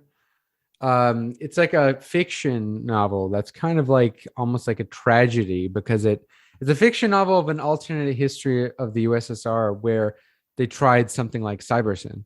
Mhm. You know, where they adopted, you know, computer innovations to like help with planning and stuff like that. And it was the bureaucracy that made it really hard Yeah, to of course. get through, and that's actually what happened. Yeah, yeah. And I mean, like, this is where we have to be clear, is like, you know, we can say, what if the Soviet Union, because like you, I also agree that the Soviet Union wasn't completely doomed.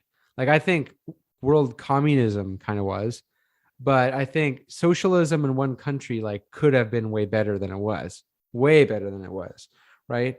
But the problem is we have to examine the factors as to why things like OGAS didn't get developed, and that was the bureaucracy. And one, I will say, like, you know, I know like Marxists, we hate the word authoritarianism because of the way liberals use it, but I mean, there was like a degree of like totalitarian control the state had in the Brezhnev era that really made it hard for innovation. Like, for example, one of the reasons the bureaucrats were afraid of adopting, you know, computers, a big part of that had to do with like the fear of transparency in general, the fear of the transparency of information, because there was this fear that information could get out that the state couldn't control.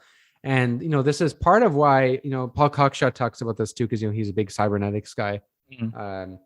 And he talks about how they banned photocopiers at one point. Like, you had to be a bureaucrat with special rights to get access to photocopiers, or like, you know, you had to get approved because there was a fear that like of disseminating newspapers and stuff like that. I mean, that shows like, and it goes back to like Lee Phillips's thesis in People's Republic of Walmart, that it's not that central planning doesn't work, or that central planning and socialism, that central planning is authoritarian. It's that authoritarianism prevents central planning from working, which I think is true. Yeah, I mean, there's you know, a degree of communication and transparency that is simply needed for optimal planning. And something that I like to point out, and this is not this is not really a justification. It's going to sound like a whataboutism, but something that's like a parallel almost between, you know, the Soviet Union and the US is innovation here in the US and in the Western world is stifled by market limitations, because, you know, sometimes science doesn't pay immediately, and things that don't immediately, you know, provide enticing enough returns don't get picked up until they do. And in the Soviet Union, that was not an issue, but what was an issue was the political constraints. So, and this plays out not just in the sciences, but like in the arts. Like in the Soviet Union, artists were secure in that they were employed by the state and could do, like, you know, work at whatever pace they wanted to, one painting a year or like 50 cartoons a year or like whatever, but they couldn't say certain things or work within certain mediums that were deemed, you know, ideologically hostile to the state. So, you know, it's kind of, it's like the two worlds are constrained by different mechanisms, because there's some things that artists can't do here that the market would just not reward enough. Like, they would starve essentially. You know, I might push back on that just because it's true, but I don't know how relevant it is, because yeah, like they both capitalism and, you know, Soviet style socialism had its problems with restricting innovation for very different reasons, though. Like in the case of markets, it's because of, you know, startup costs and the fact that the nature of investing, like investors won't want to invest in something that isn't immediately profitable, you know, that isn't profitable within the next few years. So that's why innovation has a hard time starting up. Artists have a hard time, you know, doing well without getting signed to labels or having like a mainstream commercial appeal. I mean, I'm well aware of this. Like, I have a whole video called The Culture Industry about like why capitalism basically destroys art. Right. But the thing is, with socialism, it was in the case like innovation really could have been better, because in the case of the state helps with innovation, and we see that with the United States, and that like you see most of like the quote unquote capitalist innovations were kickstarted by the state, like the iPhone, the screen being built by the Pentagon, Google search algorithm being funded by state funded research, all sort of things, like very much kickstarted by the state in terms of funding, research, etc. But the fact is that if the fear of innovation and transparency, the fear of information and innovation and transparency, which is like the undemocratic feature of the USSR, was a huge liability in like a lot of its innovations, right? I mean, that's why like Cockshot, who's by no means like you can find so many people way more critical of the USSR. I mean, Cockshot thinks the USSR was socialist. Yeah. Right. Which is not a popular position among like most Western Marxists. But he was saying that like a big part of like there's two things that would have made planning better in the USSR. One, computers. Two, democracy. And democracy, not in the terms of like necessarily like, more parties, but democracy in the sense of democratic participation in planning, and more so the liberty to be allowed to, pass things, not have like a huge bureaucracy to have projects approved. Like, let scientists do what scientists are good at. Like let people who are put creative people in the room, let them create what they want. Like don't always have to make them go through like a big panopticon to do what they do, because you're just restricting like their freedom. Like it's not capitalism, it's not socialism that creates innovation, it's people, right? People make things, and whatever optimal conditions allows people to create things is the best, because if you need the state to provide the funding, right? Because the state can issue currency. So the state can provide the funding, but you need to give the freedom for people to actually be creative, right? And that's something like the latter of the USSR did not do too well. I mean, and that's in many ways what Allende wanted to try. Like he kind of saw the problem with USSR being this bureaucracy, and this why like Cybersyn was aimed at, solving this contradiction, which is why like that project was such a tragedy. Because it's sad to even think about. I mean, in both cases, actually, it's sad that it didn't take off in the Soviet Union either. Although the way that it was blown up in Chile was particularly catastrophic, for sure. I mean, imagine if the internet was like started by the Soviet Union or Chile. That'd be it'd be a very different place, huge different trajectory. Yeah. But like I do think it was possible, and that's the thing about democracies. I wish the USSR prioritized civil liberties, because the problem is when like at one point it became so obvious that the USSR had a lack of democracy that the liberal idea of democracy became popular, which I think was kind of the false one, which is the idea that you just need to like have more parties, and also you need to maybe split the Bolsheviks into two, which was one of the Bolshevik Party into two, which is one of the Gorbachev's ideas. And the idea that you should platform right-wing perspectives and left and different perspectives of different like people. I know like part of that's necessary, but they let like neo-Nazis way too far. They went way too far with that. Now that's like the liberal idea of democracy, but I think what they should have prioritized, like is freedom, if that makes sense.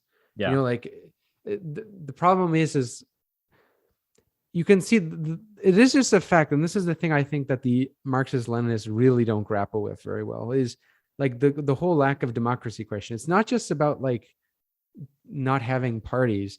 It's the fact that the dissent, like the cracking down so heavily on dissent became a liability for innovation.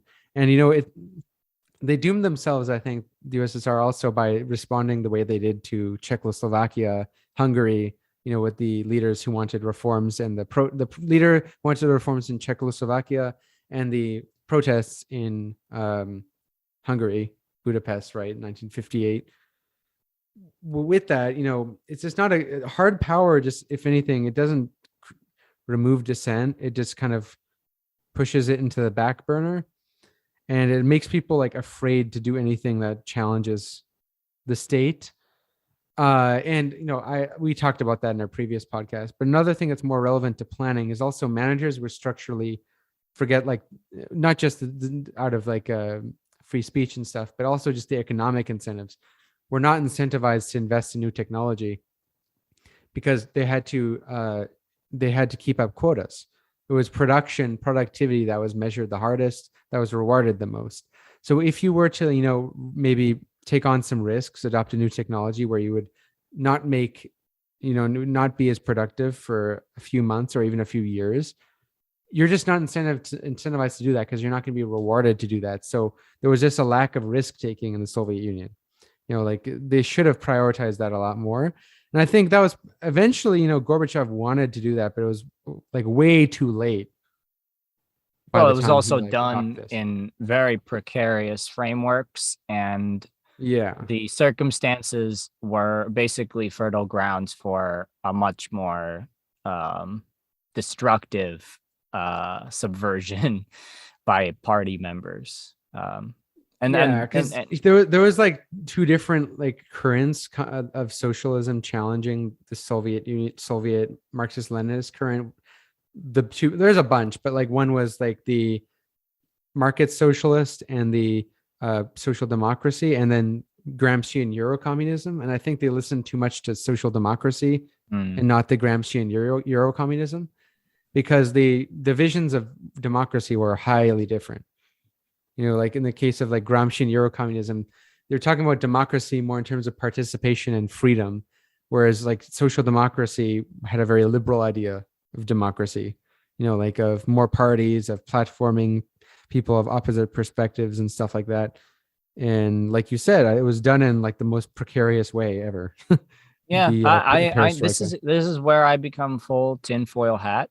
And I don't think it's like, I'm not saying it's shadowy masters with puppet strings. I'm saying that there was a real pinpointable conspiracy against the Soviet, system by the elite, the like party members. They are the ones who sat down and dissolved the country, even though there wasn't a particularly strong upwards pressure to do so. They were the ones who proceeded to privatize all public assets and, marketize all social elements.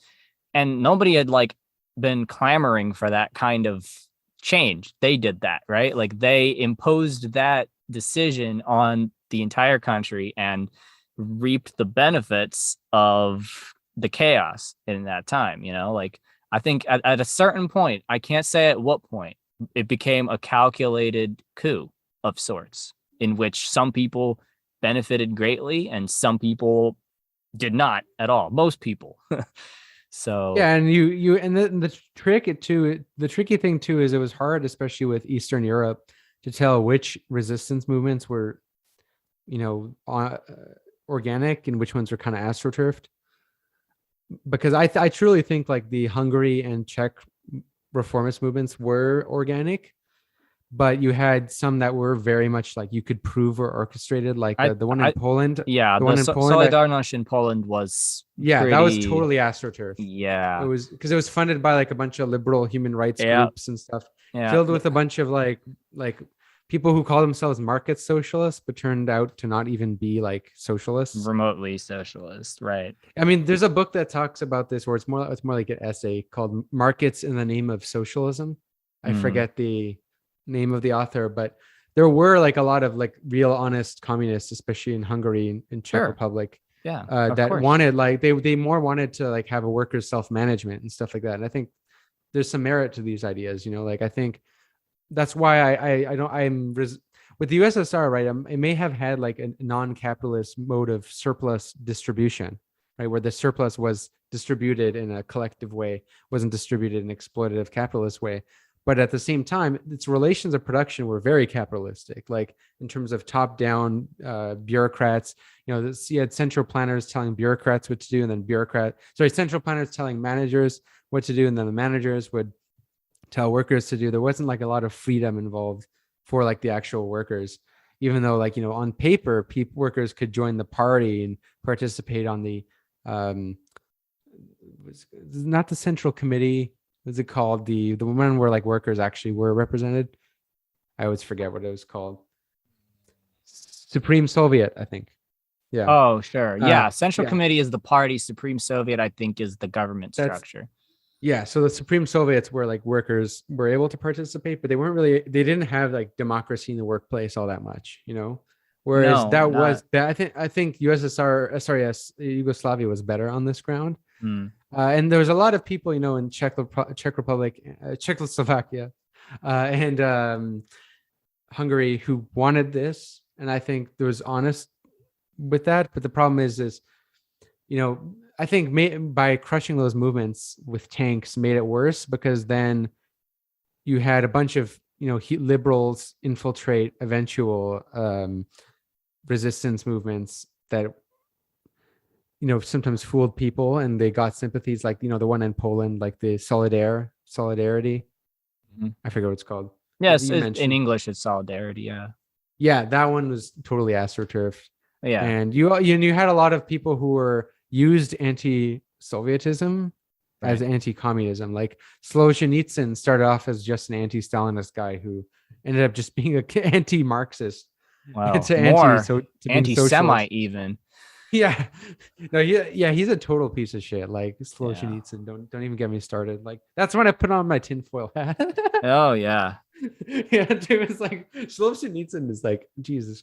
No, he was, no. It irks me how much his name even comes up. He when supported we talk about the Soviet Union. Yeah, no, he was a literal fascist. Like, yeah, and a generally not good guy from the accounts of people who knew him. So there's also that. But no, I agree. I see the thing about like the situation. I'll defend the USSR and actually existing socialism only against like people like who like cite Solzhenitsyn, like Peterson idiots. Yeah. But among Marxists, I'll be like ruthlessly critical of the Soviet Union, because that's what I think is necessary. You know, like in this regard, I guess, you know, this where I put on the Maoist hat of self-criticism. You know, I think we need to do that, right? It's very important. Yeah, I would say, I mean, I think this is played out enough for people who are watching to make their own conclusions. But I would say, like, I'm also pretty critical of the Soviet Union, but I would say I'd probably say I'm more sympathetic, only because I like, you know, when you get into the weeds of it, I find a lot of value in dispelling like what kind, like, you know, not like the liberal narratives themselves, because those are pretty self-apparently, you know, just lies, but like influences of that type of narrative on more unbiased narratives. So, you know, that's why you get people like Sheila Fitzpatrick who will get like accused of being, you know, Stalinists or whatever, when they're like obviously not. Or I think the book I was citing, Robert C. Allen's book, Farm to Factory, he's also accused of being like kind of pro-Soviet when he's like super not a Marxist. But just by virtue of, you know, being fair to the Soviet Union and calling out the problems and the benefits where they were, you basically get branded one of two ways, depending on who's listening to you or reading you or whatever, right? Like if you're fair, then the really pro-Soviet, like, you know, full, you know, pro Grover Fur, right? Yeah, they'll be like, oh, you're just like, you know, anti-Soviet, anti-communist. If you're criticized both by like the extreme tankies and the liberals, it's probably a good thing. Yeah, I mean, maybe not in principle, but like certainly in this case, you know, like I'm no centrist. Well, because like I would say like what I prefer, the idea instead of being like unbiased is I guess dialectical. Yeah. Is like, because, you know, everyone's biased. Like it's impossible to avoid being biased. It psychologically makes no sense how one could not be biased. Yeah. Like you'd have to be it does make sense. Saying even robots can't be biased. Yes. Like, you know, it's like what Zizek said, like people who think they have no ideology, like that's the highest form of ideology. It is, absolutely. Right? I'll take back that word. It was not correct. Yeah, I know. I know what you meant. I think you meant like balanced. Yes. Right. Yeah, sure. Well, like this is why I like the word dialectical, is because, you know, it's a core part of Marxism, but I don't think like a lot of people apply it, because there's a tendency, you know, I also have this tendency to when I arguing with like people who think, oh, everything in actually existing socialism was a failure, it doesn't work, blah blah blah. You have that. There's like this impulse to want to fight that with like the opposite. Yeah, sure. Narrative. To like fight that with it, but I don't think that's very dialectical, because that's kind of like, it's almost like because that's not what we're taught sometimes. What the pop version of dialectics is thesis, antithesis, synthesis. That's not what it is. Like dialectics is about reckoning with contradiction. It's more like thesis. Now there's your Maoist hat. Thesis, well, because that's the thing. What's great about Mao is Mao actually grasped dialectics a lot better than like Stalin. I'd probably agree with that. Yeah. Like I think Mao has like a masterful grip on dialectics compared to like a lot of other, communists. And that's the thing. It is really about reckoning with contradiction. So, you'll see someone like Zizek's like this too. Zizek will say two things. He'll say like Soviet Union ultimately was dysfunctional. Then he'll also say, I'm a communist. Mm-hmm. I want central planning. He'll say stuff like that. So like, you'll see contradictions, but that's the thing is, you'll find almost like everything has its contradictions. And especially with the USSR, it's not, we can acknowledge it can be a fail and a success at the same time. Those two things can be true, right? And I think it's bad to latch on to either one of those things, and it's not the same thing as saying like, it's not the same thing as centrism. Centrism is anti-dialectical because it takes a stance before analysis, whereas dialectics like doesn't come with a priori's. It gets a priori's from reckoning with contradiction, if that makes sense. No, that makes sense. It's a different way of like thinking. And that's how the way I like to look at the USSR is like, was the fall of the USSR a terrible thing for humanity? Yes.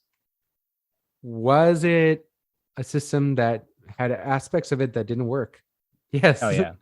Yeah. Like, this Michael Parenti does this so well too in Black Shirts and Reds. Like at one point, if we get to it, I kind of want to read a small part from that, like a small paragraph from it, where he lists about like 5 things about the inefficiencies of planning. Mm-hmm. We could maybe see whether this would be resolved with computers. Yeah, I think you should just read it now. Okay. If you have it handy. Yeah, let me just look. Yeah, I opened it in a PDF on the side just because I knew I was gonna. It's called Chapter 4 of Black Shirts and Reds, called Communism in Wonderland, and it's in a section called Rewarding Inefficiency. And I'll read the part where I think he lists a bunch of parts that are really problematic with it. I mean, it's interesting. Michael Parenti is cited a lot by communists, but I wish they would read this part, especially the Dengists. The Dengists don't read like Parenti's criticism of China, which is, I think, relevant. Anyway, where he says, this is about the Soviet Union and the Eastern Bloc. 1, managers were little inclined to pursue technological paths that might lead to their own obsolescence. Many of them were not competent in the new technologies and should have been replaced. 2, managers received no rewards for taking risks. They maintained their positions regardless of whether innovative technology was developed. So was true of their superiors and central planners. Number 3, supplies needed for technological change were not readily available. Since inputs were fixed by the plan and all materials and labor were fully committed, it was difficult to divert resources to innovative production. In addition, experimentation increased the risks of failing to meet one's quotas. 4, there was no incentive to produce better machines for other enterprises, since that brought no rewards to one's own firm. Quite the contrary, under the pressure of to get quantitative results in terms of quotas, managers often cut corners on quality. 5, there was a scarcity of replacement parts both for industrial production and durable use consumer goods. Because top planners set such artificially low prices for square parts, it was seldom cost efficient for factories to produce them.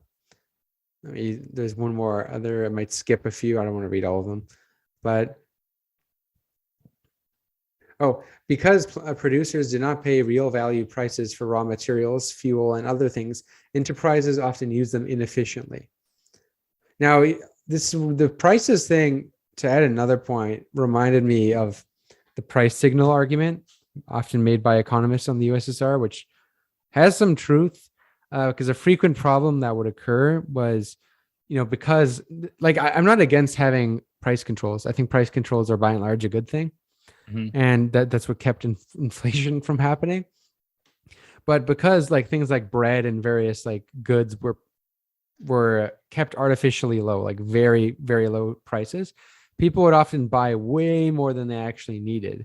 And sometimes they would buy bread just to like feed their animals. Yeah. And so you had people buying more than they needed. And then you had a shortage for people who didn't come as early, who came late, and like long lines. I mean, a part of this is like a problem with the price system, but I wonder if this could have been solved with computers, because it's a matter of calculating demand. Because it's clear that like planners just weren't able to like calculate irrational consumer behaviors like that, where people would buy more than they needed. They probably thought people would buy what they needed and go, but because of that, like there was a hard time to respond to fluctuations in demand that they couldn't easily predict. And I wonder if Yeah. computer feedback models could have fixed this.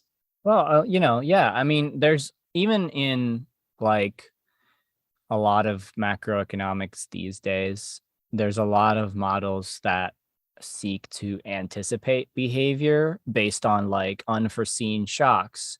Now, there's a lot of simplification in those models and, certain assumptions about behavior, but computers allow us to run a lot of very complicated algorithms to discern specific outcomes. Again, based on parameters and assumptions that we input, but it creates the possibility for answering that question in enough iterations that you eventually come to a more or less confident sort of interval maybe of solutions, not a solution, but like potential solutions. And it seems that you've read towards a new socialism, and there's a section where where Cockshot and Cottrell they kind of explain the idea of like neural networks and the capacity for Yeah, that confused me because I'm not familiar with cybernetics. yeah.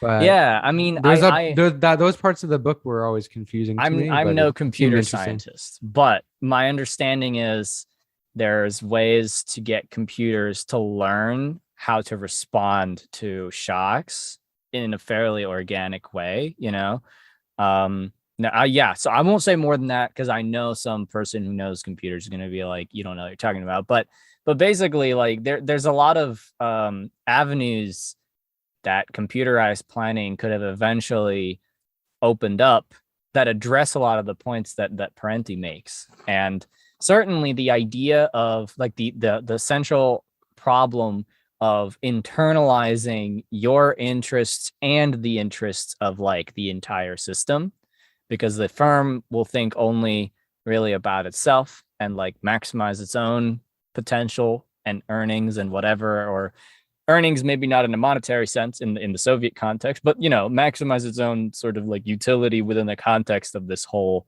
network. But it maybe doesn't have a great mechanism for internalizing the rest of the system and how it might respond. It's just simply too complex for people in one factory to decide optimally. But in a system where you already have like a network that communicates information in real time and is able to use new information and adjustments to prior like like things that they were aware of in the past, like make adjustments based on shifts in resources or production outcomes or whatever. I think that could really help with that internalization problem, the problem of like accounting for both the interests of the actual firm or factory or whatever, and how that is connected to each and every other part of the economy. It's just simply too complex to do, without more sophisticated technology, I think. Yeah, I mean, that basically kind of implies that the economic calculation problem was true. I think I think it was at a certain point in time. I think it was. That's the thing, is I think there's two different arguments one could make, is whether it's like the economic calculation problem is universally true, or whether it would, like, meaning it's true now, or whether it was true at the time. And I think it was true at the time. Now I think it's, debatable. I think well, there's also I think now it very much, like, we have the technological capabilities of proving it wrong, but we still have to do that. The point that you made, that I really like this point about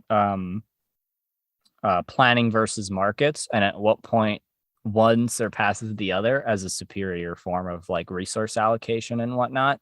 And I think that even if there still is an economic calculation problem in the planning model, so long as that problem is significantly mitigated by the use of more sophisticated models and technology, to the point that it like is not nearly as heavy a burden as the problems presented by markets, of which there are many and affect many people, then it's already more logical to, pursue a planning system, or at least to start with a partial planning system with like market integration. But, it doesn't have to be that we totally disprove the existence of the economic calculation problem in order to move towards planning and gradually like make that a better system than markets. Because I think we could at a certain point. This was sort of Bukharin's point long ago, which was that markets or planning can only supersede markets insofar as it performs better outcomes. Because or else why are we eliminating markets, right? It's the kind of thing that if there's a demand for something and people aren't getting it, there will be a market for it regardless. What happens when you abolish a market that provides a need that you can't get from somewhere else? You get a black market. It doesn't work. I mean, this is the thing is like, I think this is one of the most universal lessons with actually existing socialism, because it's occurred in pretty much every actually existing socialist country to ever exist. And that is, if you try to ban markets too aggressively, you get black markets. It just doesn't work, right? And I mean, this is I think that's almost universally recognized by like Soviet scholars, is the second economy. Yeah, the shadow market. Yeah. The second economy. Well, I mean, it was there since the beginning, but it got so big because it was heavily repressed in the Stalin period, but it still existed. It was just heavily repressed, like a lot more. But at one point, the second economy was actually meeting. It was kind of making up for a lot of the slack in the central planning, because there's a lot of things that like people weren't getting or had to wait longer, and that was distributed by the government that they would get through private actors selling to each other. Well, see, this is where this was common with like a lot of clothes, a lot of shoes, a lot of stuff. And the problem with this too is like, there's some people who will rightly say that the second economy was bad because it created like a lot of petty bourgeois interests, which is true.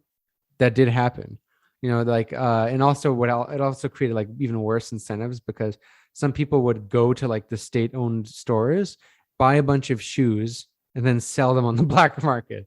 Yeah. Like that actually was a thing that happened. So it's bad. But the problem is you have to recognize like, why did this happen? And that's because there's a demand not being met. And, if we're going to I strongly believe in the principle that like, if the wind is blowing in a certain direction, you can't fight the laws of nature sometimes. And like, if there is a demand, people will find a way to get it. It's like with drugs. That's why I think banning drugs is such a dodgy thing sometimes, because prohibition of alcohol. Because when you prohibit these things, it's not like they go away. People just buy them on the black market. And that's a lesson, is like, why are we banning markets? We should ban them only we should only prohibit them. We shouldn't prohibit them. We should make them obsolete. And how do you make them obsolete? You make them obsolete by having like a system overtake it, because or else why are we banning them? For moral reasons? I think that's profoundly anti-Marxist, because, for Marx, like, he doesn't make most of his arguments on moral criteria. It's pretty much like, he didn't to think of markets bad purely because they're commercial. All profit is bad. All root of all evil. but whatever, money is bad. I mean, this is like a very Christian socialist thinking. It's not a Marxist thinking, in my view. I think the thing with markets, the problem is that they reproduce the value form, and they can be a proto-capitalist logic, even though all markets aren't capitalist. They exist before that. Yugoslavia had markets, it wasn't capitalist. But I can see the problem with them. They have their problems, like central planning had its problems, but it's simply, in my opinion, idiotic to ban them without having a better alternative. I mean, and that's why so many countries realize this, and that's why they turn to the market. Like, so in some cases, more aggressively than needed, probably. Like Vietnam and China, I think, embraced the market, especially China, a little bit too much, way too much, to the point where they're pretty much capitalist countries. But Cuba also, Cuba also allowed markets and allowed people to like own their own businesses as long as they don't hire as many as, like, I think a limit of like 3 employees or something, 2 employees. So, I mean, there's some lessons of the 20th century socialism that should be taken account with that. North Korea too. North Korea still has a black market that's actually bigger than its public sector, which I find fascinating. Yeah, I mean, so this is something I wanted to talk about with this in the Soviet example with the consumer market issues. Now, there were obviously always like issues throughout its history. There were like periodic deficits of certain goods. Oftentimes they were deficits of like clothing goods or, secondary type goods. Like, bread lines are a bit of an overblown Yeah, the bread lines story, stopped being a thing, but at a certain point. But what is interesting that I was reading about recently, I picked up this book from Russia, actually. This guy, Sergei Karamurza, he's like I think he's a sociologist in Russia. I don't know if that's exactly his profession, but he's written like a number of different historical works and like economic stuff. And so he talks about how in part of perestroika and the restructuring of the Soviet economy was the imposition of what I was saying before, like really bizarrely irrational policies. Like one thing that they did was they demonopolized exports. Exports used to kind of like be very strictly funneled. First of all, there's a bit of a myth that the Soviet Union was like an oil economy and it only exported raw resources. Like statistically, there's no grounds for that. But there's more a thing after the fall. Yeah, exactly. After the fall of the Soviet Union. But during, most of its exports were actually, machine goods and like processed products and not like just raw materials. But that's a whole different thing. Anyway, they broke down the structure for exports and allowed individuals and cooperatives and et cetera to export things on, abroad. And they also removed the price mechanisms. They removed the price system altogether. So what ended up happening was you had like this huge outflow of goods, of consumer goods that were previously available in the domestic market through the series of policies that were implemented. And they all kind of like left the country because it was more profitable to you made more money selling it abroad than you did domestically. So, you had like this weird, like, it was like a trade surplus, I guess. I don't know if statistically you'd find that to be the case, but basically a lot of like consumer goods left the country. And so the government was faced with an issue, and the issue was like, okay, what do we do to like replace this absence of goods? So the only thing they could do was dip into their reserves to buy, like the currency. I think it was mostly gold reserves, but basically they ran up a huge deficit year after year importing goods. And this was like, this is the late 80s. So prior to just to be clear, it's a trade deficit, not a fiscal deficit. Oh no, this things. Like the government, So I'm talking about trade deficits, but like eventually, its holdings, the reserve holdings dried up. So that became like another issue of precarity in the economy. So you have that, you have a consumer goods like a market for consumer goods issue.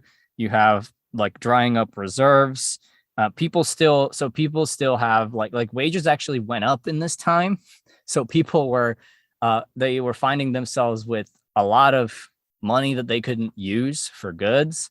So like all of this stuff kind of unwound the fabric of the economy. And I think they're like, in terms of like, could they have transitioned to something more market based without any of that happening? And I think like almost undoubtedly there could have been a more coherent and less careless way to go about decentralizing an economy. But the way that they did it, to me, this is why I'm still wearing my tinfoil hat. It just feels to me like they just unscrewed all of the nuts and bolts from the economy. And as it slid into free fall, it became like the perfect opportunity for the vultures at the top to take what they wanted. Essentially, it was kind of like a free for all among the elite at that point, like by the 90s, who got what shares of the government assets and public wealth and whatnot.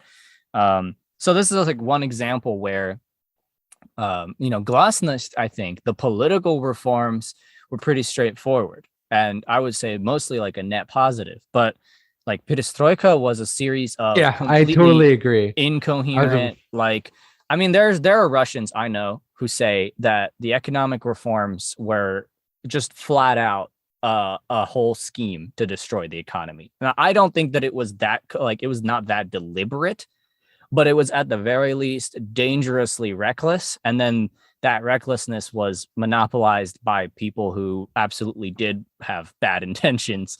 So yeah, it's just like, now that we're nearing the end of this whole chapter of history, is just like something to point out about like, people saying like, oh, like, the Soviet economy, this is something that like a lot of like really like Western liberal types will say is like, oh, it was like, in free fall of the stagnation and all that, like it was just, the one thing after another. And by the 80s, you just couldn't handle it anymore. And it's like, actually, no, a lot of stuff that was imposed in the 80s unwound the economy, when it could have, they could have taken that opportunity to redirect and strengthen the economy. That's notwithstanding the computerization problem that they could have had, dealt with. But even these things, it's like things that are not talked about the irrationality of it all.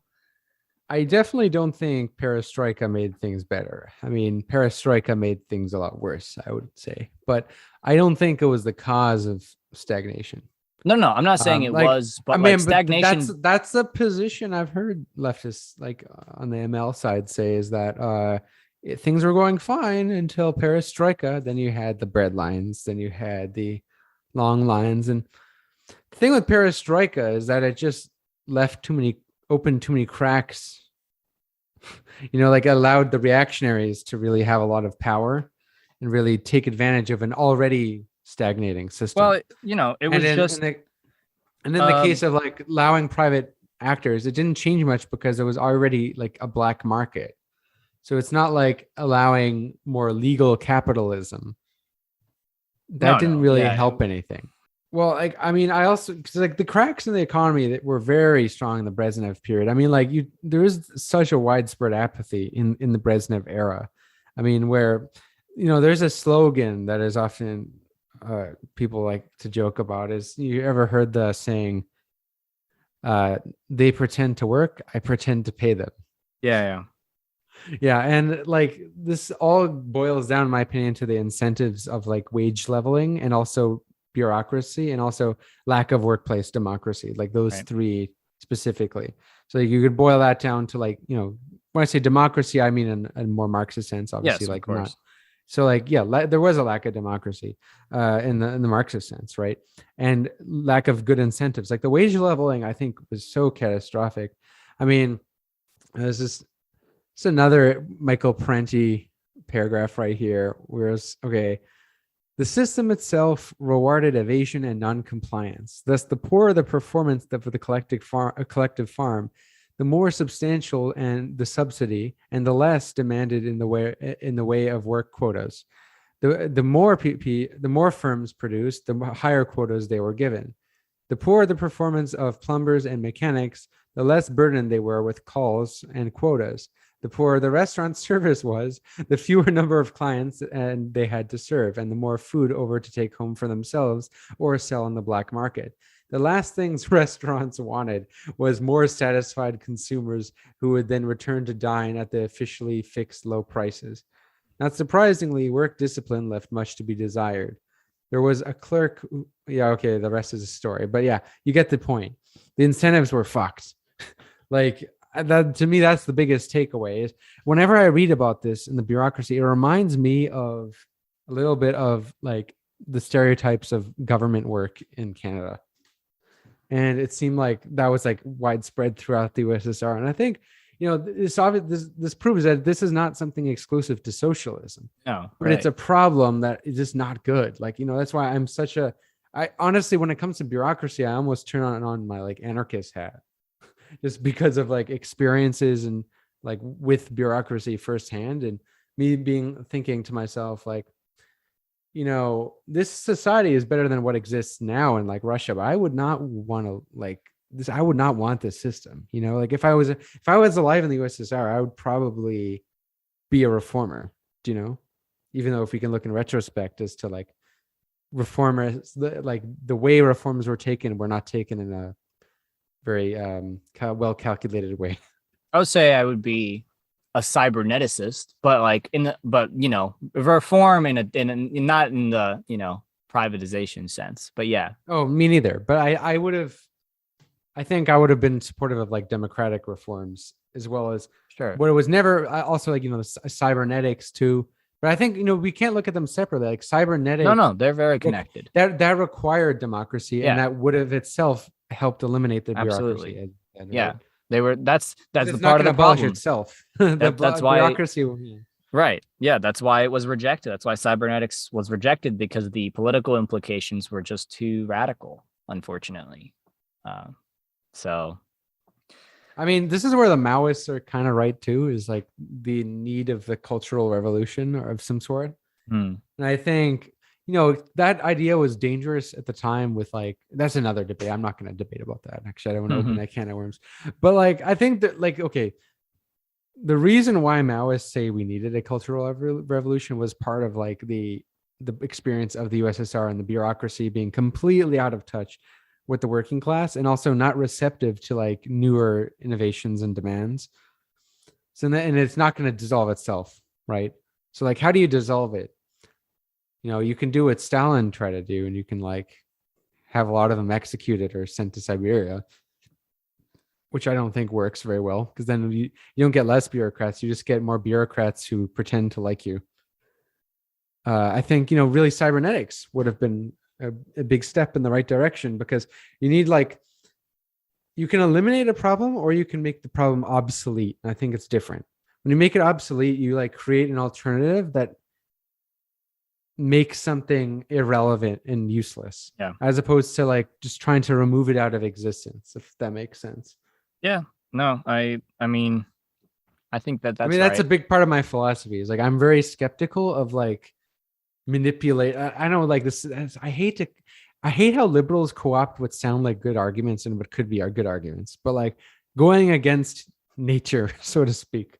I am very skeptical of like, for example, like if there's sometimes patterns in the economy are symptoms, and when you remove the symptom, you don't remove the cause. So like, it's like that with markets. It's like that with demands for certain goods, certain dissent, right? Like when you crack down dissent with hard power, you might remove the expression of the dissent, but you don't remove the dissent itself, which is, that's a big part of my philosophy, I guess, and what a big part of the lessons I draw from the.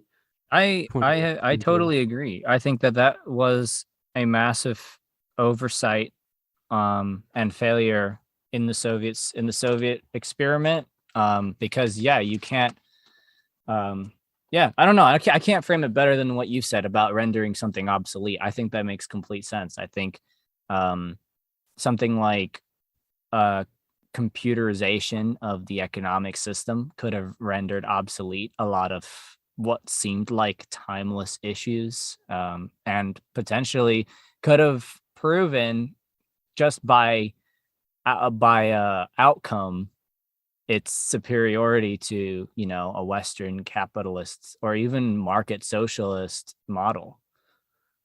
Yeah, I agree. And that's why I don't think like one-dimensional narratives from the different factions help in explaining this, because, you know, there's the anti-revisionists, like, you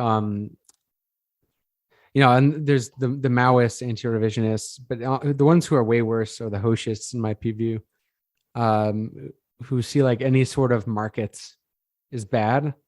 And I've seen the way like the anti-revisionists critique Tito, and they don't critique Tito on the grounds of like the pros and cons of markets, but they say like the fact that there was markets was like capitalism. That's I so think strange because, like, in the Soviet Union, there were markets. Like, there Yeah, was there- no there was labor markets market. in every socialist society, Yeah, like there even were the anti-revisionist ones, even Albania.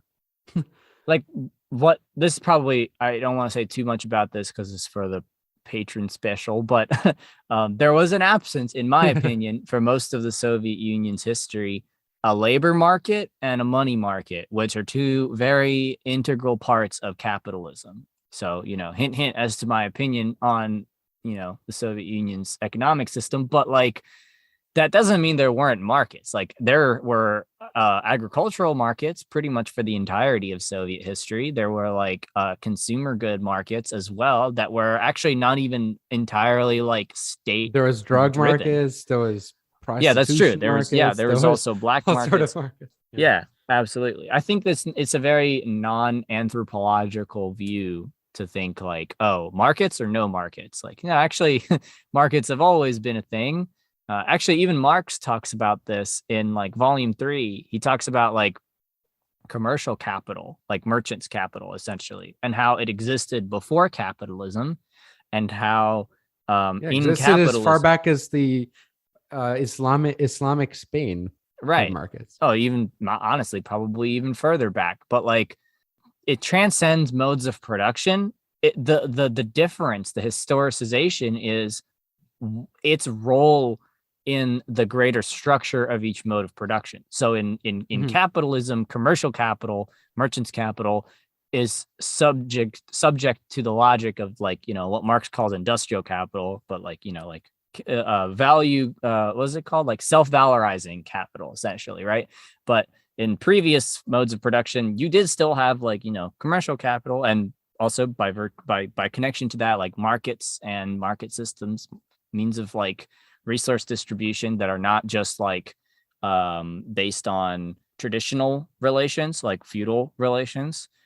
There were still markets even in like medieval Europe at different degrees. I mean, this is like sort of the point in Ellen Meekins Wood's book, Origin of Capitalism. Yeah, which is, I might make a video about at some point. it's a good book. Yeah, and she talks about like how markets like were always around. What made capitalism as a system for like as a system of like, I just realized before I spoke, I was like, this is actually harder to explain. So I probably won't be able to explain it very well. But capitalism became a system when the merchant class became the dominant class. You know, like as a system, and they created the legal code of society, and they were able to create society in its image and ideals. So like, that's why, you know,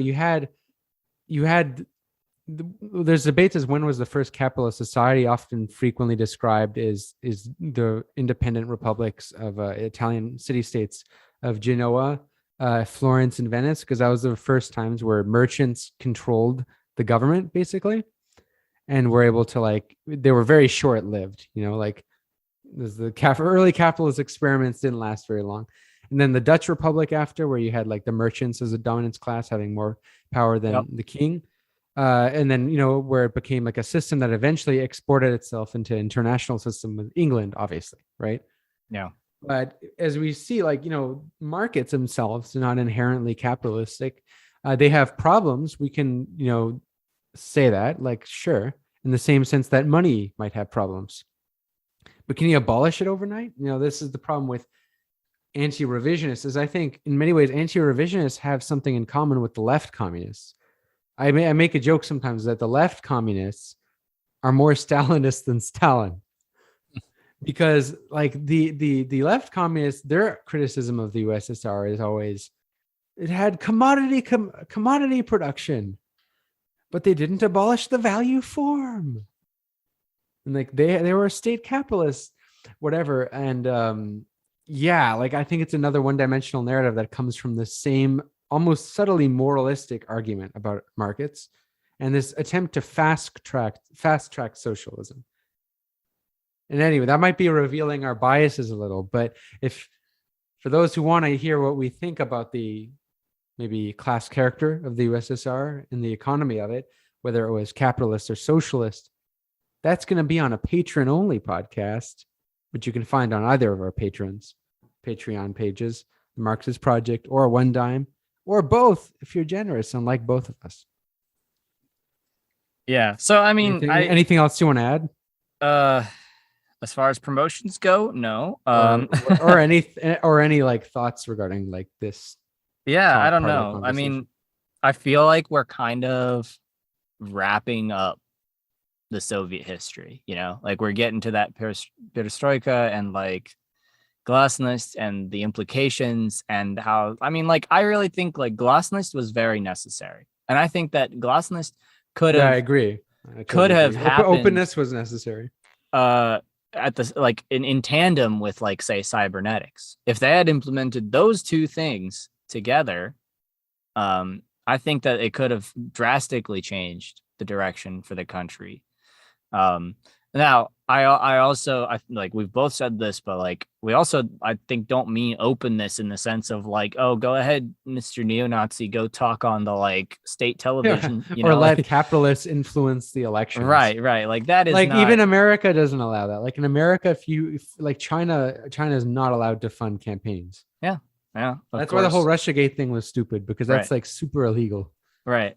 You know, like that is not allowed. And Cuba is critiqued, right, for not allowing American media to like penetrate itself. And I agree. Like, I think it's good to like not allow that, not allow to fight against imperialists. But at the same time, I think like openness for their own people should have been allowed. Which I think Cuba, I mean, I'm no expert on Cuba, but I do think Cuba is pretty decent with that. I think Cuba is one of the best of the actually existing socialist countries in terms of democracy. Like, yeah, at least relative to like its counterparts like DPRK.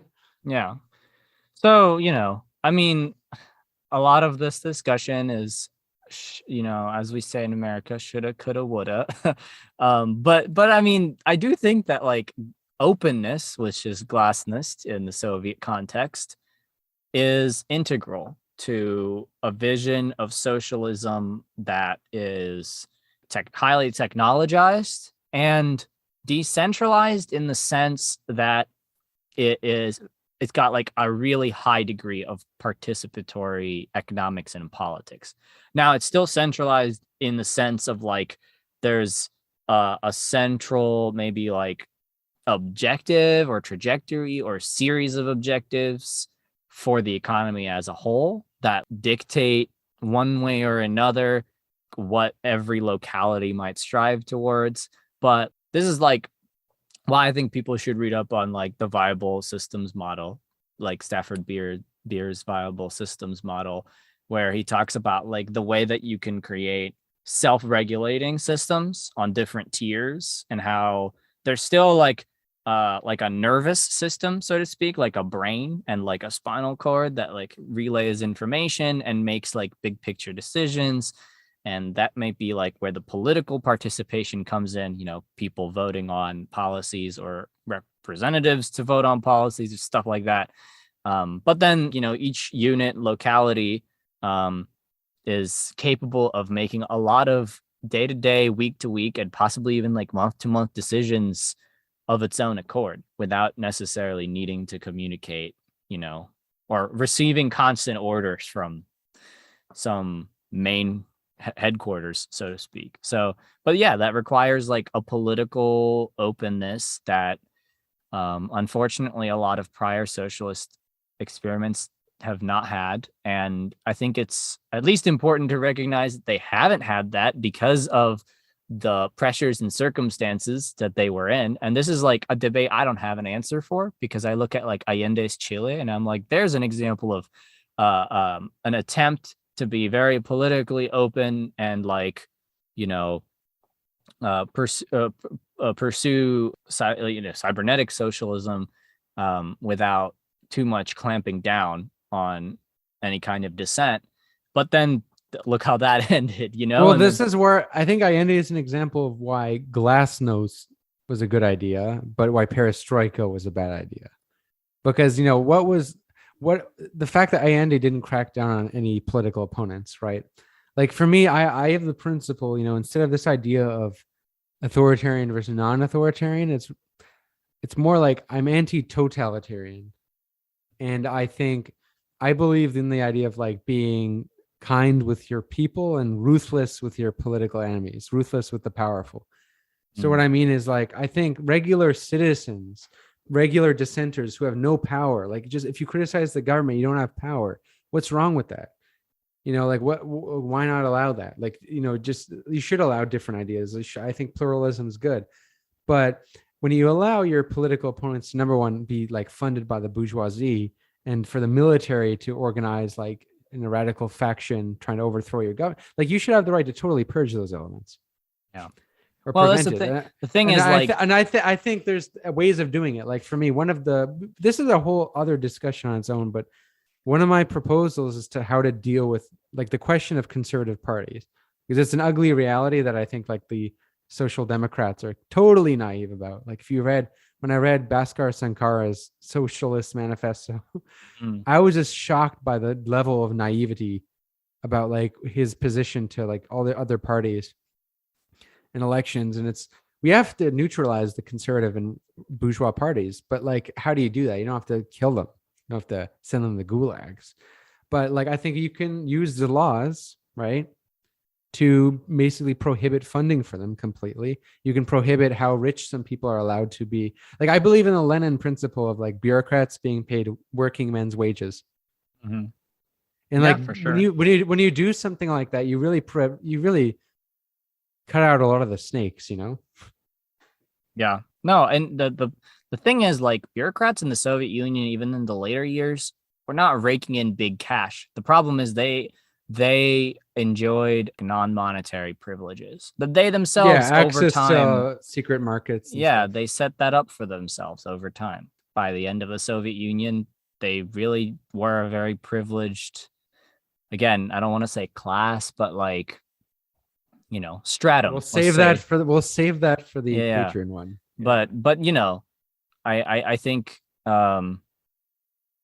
that the only way to make the distinction between political openness and political defensiveness against enemies of socialism, if you will, is the only way to not make that like totally arbitrary, because people are going to be like, okay, well, like, who's to say who gets the hammer like for political disenfranchisement or whatever. Well, I think it's a slippery slope. The only way you do that is you have to have a government that's like truly proletarian. That's, really run by the majority in as structurally profound a way as possible. It was hard to do in the USSR because most of the country wasn't even proletarian. Exactly. The revolution, right. There are constraints there and in China and in a lot of other places that have attempted socialism. That's why when I acknowledge the political problems, the like level of like political repressions in these places, when I acknowledge how significant they were, I do still like almost always point out, how could it have looked any different for these countries? Their cards were dealt for them, more or less, right? The level of defensiveness that they had to mount, especially like the Soviet Union, with it basically being invaded at its very conception, and then progressively undermined by like European powers. There were like Japanese subversives before the war. Like obviously America was trying to topple them and fund like all kinds of like Nazi guerrillas throughout like the later part of the Cold War. So, that definitely drove the state towards greater and greater like political paranoia. I will say this thing. I do think the USSR, I think it's debatable whether it was totalitarian after Stalin. I think it was debatable, but I think it was totalitarian under Stalin. I don't say that lightly, like I truly mean it, but I also think it was a product of its circumstances, which is why my position on the USSR is not neither like the anarchist or left com position, or which is this idea that it was like this pure evil, hierarchy corrupts, blah blah blah. Even though there's some truth to that, right? If you're dialectical about it, but I don't think it was inevitable because of hierarchy, or even because of vanguardism, which is like the left com, or not left com. Yeah, well, not all left coms, right? Because it's hard to group them. There's the Bordegists are different, but yeah, I tend to not take it was like inevitable that they're totalitarian because of Lenin and because of party centralization, and that's why we need decentralization, or the liberal idea that they should have just let Kerensky in power, like they shouldn't have had a revolution at all. That's like the liberal position, right? Because liberals always like to say, oh well, why did you have a revolution? You had a democratic socialist. Yeah, Kerensky the socialist. Yeah, well, I mean, he was a SR, he was a socialist revolutionary, but like he wasn't actually like a socialist, like, debatably. But I don't take any of those positions, but at the same time, like I like to be straight up. I appreciate Paul Cockshott for this. I mean, I am critical of him in other ways, like he's a kind of weird on gender stuff, in my opinion. He's a little bit of a boomer on gender stuff, but Paul Cockshott, he's he like straight in the section on democracy towards the new socialism, when he talks about dictators, and he said, by dictator, do we mean the sense that Stalin and Lenin were dictators? Of course not. But in that like passage, he's kind of acknowledging that while they weren't dictators in the sense like Pinochet or like Hitler, there was a dictatorship of sorts. Whether that was like needed, right? Especially in the Lenin years, I think you can make a case it was, right? Like maybe with like civil war. And this is harking back to like our last podcast with the whole Civil War discussion. But so like I'm sympathetic to the historical materialist explanation of like why it turned out the way it was, but I like to be straight up about it, because I have trouble with, sometimes there are some channels out there that will really underplay like the authoritarian nature of the Soviet Union, or like the economic efficiencies, which we obviously discussed pretty thoroughly here. And then people will look into this for themselves, and they'll be kind of surprised and be like, oh geez. Or if they they're especially, I've seen this with the younger people who will only listen to like completely like ML perspectives and not the other perspectives, and then they'll come out with this very like one-sided view of the USSR, and then they'll be shocked when they talk to someone who existed in one of in USSR Eastern Bloc countries, right? So yeah, I think it's good to provide people with that like dialectical perspective. I think as far as reading recommendations go, I think a good safe place is to read some of the revisionist historians. Again, we discussed the distinction in terms here. Revisionist being we did like the last one. Mostly Western Sovietologists of the more contemporary era, the Cold War period, who are who are like fighting back against the like Robert Conquest type narratives of the Soviet Union. And that's where you'll know for a fact that they don't have some kind of ulterior a priori sort of motive to justify things. Yeah, a lot of them aren't even communists, like Arch Getty. I think most of them are not. Yeah. But they do great analyses, and you'll find so much. Like if you're looking to dispel myths about the Soviet Union and some of the more like asinine images drawn up by liberals of what the Soviet Union was like, just read like Sheila Fitzpatrick or Ronald Suny, I think. There's a couple more. I might even like put a list in the. Lazurdo is not really a historian. Domenico Lazurdo. Oh yeah. He's also. But he's like a political philosopher that I think has good work on like history. He does. Yeah. So, there are people to read that have a lot of depth. Yeah. So just look out for that, basically. What's hilarious is I once like cited Everyday Stalinism by Sheila Fitzpatrick to like an ML that I was debating online, and they said I don't think they knew who Sheila Fitzpatrick was, and they said that's Western propaganda. They used the word Stalinism. Stalinism isn't a thing. Because that's like a part of the anti-revisionist idea that Stalinism isn't a thing. It was just Leninism, right? Yeah. I mean, that's just like a semantic gotcha. I don't know that it like it's a means semantic anything. gotcha, but like it does because it depends on how you view the Sure. whole of history. Right. I mean, but I think but what I mean is like it's funny that they say that when like Sheila Fitzpatrick, if you cited the exact same thing to like a liberal person, they would say, "Oh, she's a Soviet apologist." Yeah. Absolutely. Yeah. So there are good sources to read that are very thorough.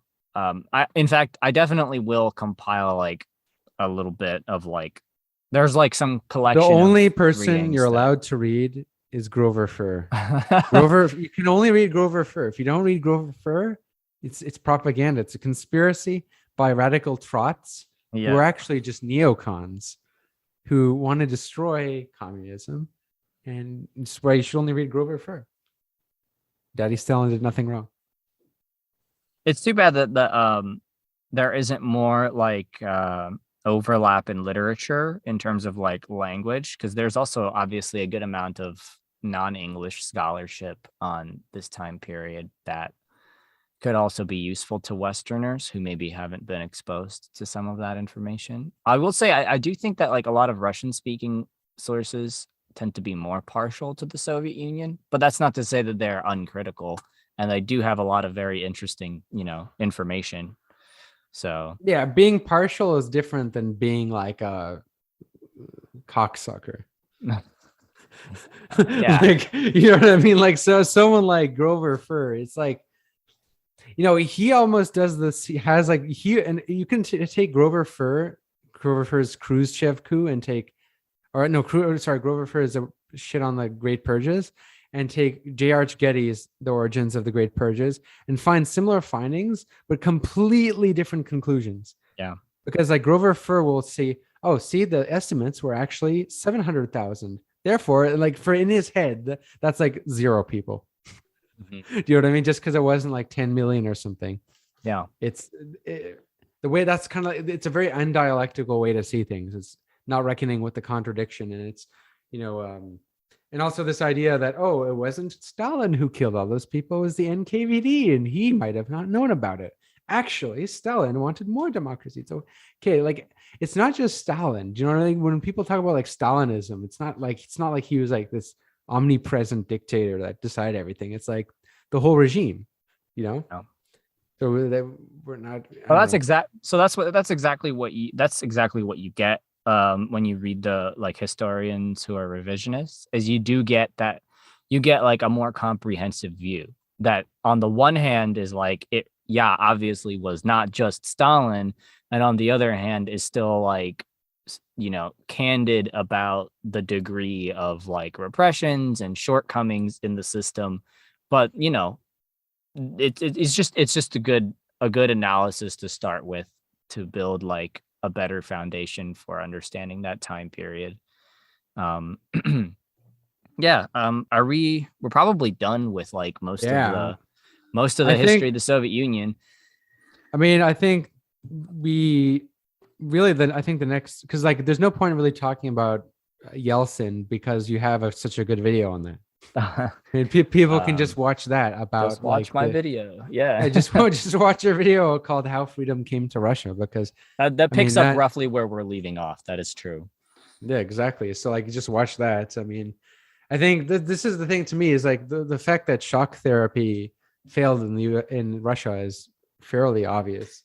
Yeah, I mean, I don't think it could have worked anywhere, to be completely honest. Well, that's the thing about capitalism, is it like capitalism that's untethered, like unfettered, doesn't work anywhere. No, not you in really any only capacity. You only have capitalism that works when it's like state capitalism, like like state guided capitalism.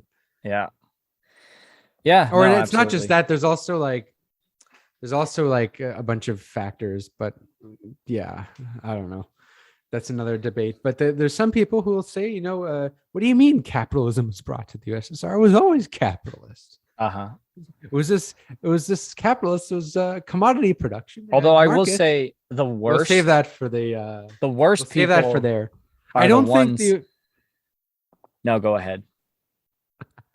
Oh yeah, I'll just say my position on like whether USSR is socialist or capitalist is kind of ambiguous. So like, I'll leave it at that. We might disagree. I'm not sure. I think we both disagree on the Chomsky narrative for sure. We disagree Probably, on the Leftcom and the Chomsky. It was state capitalist. Mm-hmm. Although there's some truth to it, though. That's the thing. If you look at it dialectically, there's some. Who's convincing is Wolf and Resnick. Yeah, they have a really good breakdown of. Yeah, they're convincing. Like their class analysis is very solid. Yeah, like there is a case to be made. It's how there's different ways to make it. So we might as well leave it at that then. Yeah, let's just wrap it up. Thank you to everyone who has watched potentially all the way through. That'd be pretty crazy if you did. And of course, please check parts out 1 and 2. yeah, both parts. Check out part 1 if you for some reason only watched part 2. And check out One Dime's channel. I really, really love a lot of the recent videos, especially like the MMT stuff. And I think Acid Communism was also really, really good. So, go honestly just binge the whole thing. And check out the one on the stock market and why billionaires prefer Democrats, because those are my most like Marxist videos. Yes. Just watch the whole channel. Honestly, that's my that's my directive. Знамя Ленина над нами, строить счастье мы пришли. Пишем юными руками биографию земли.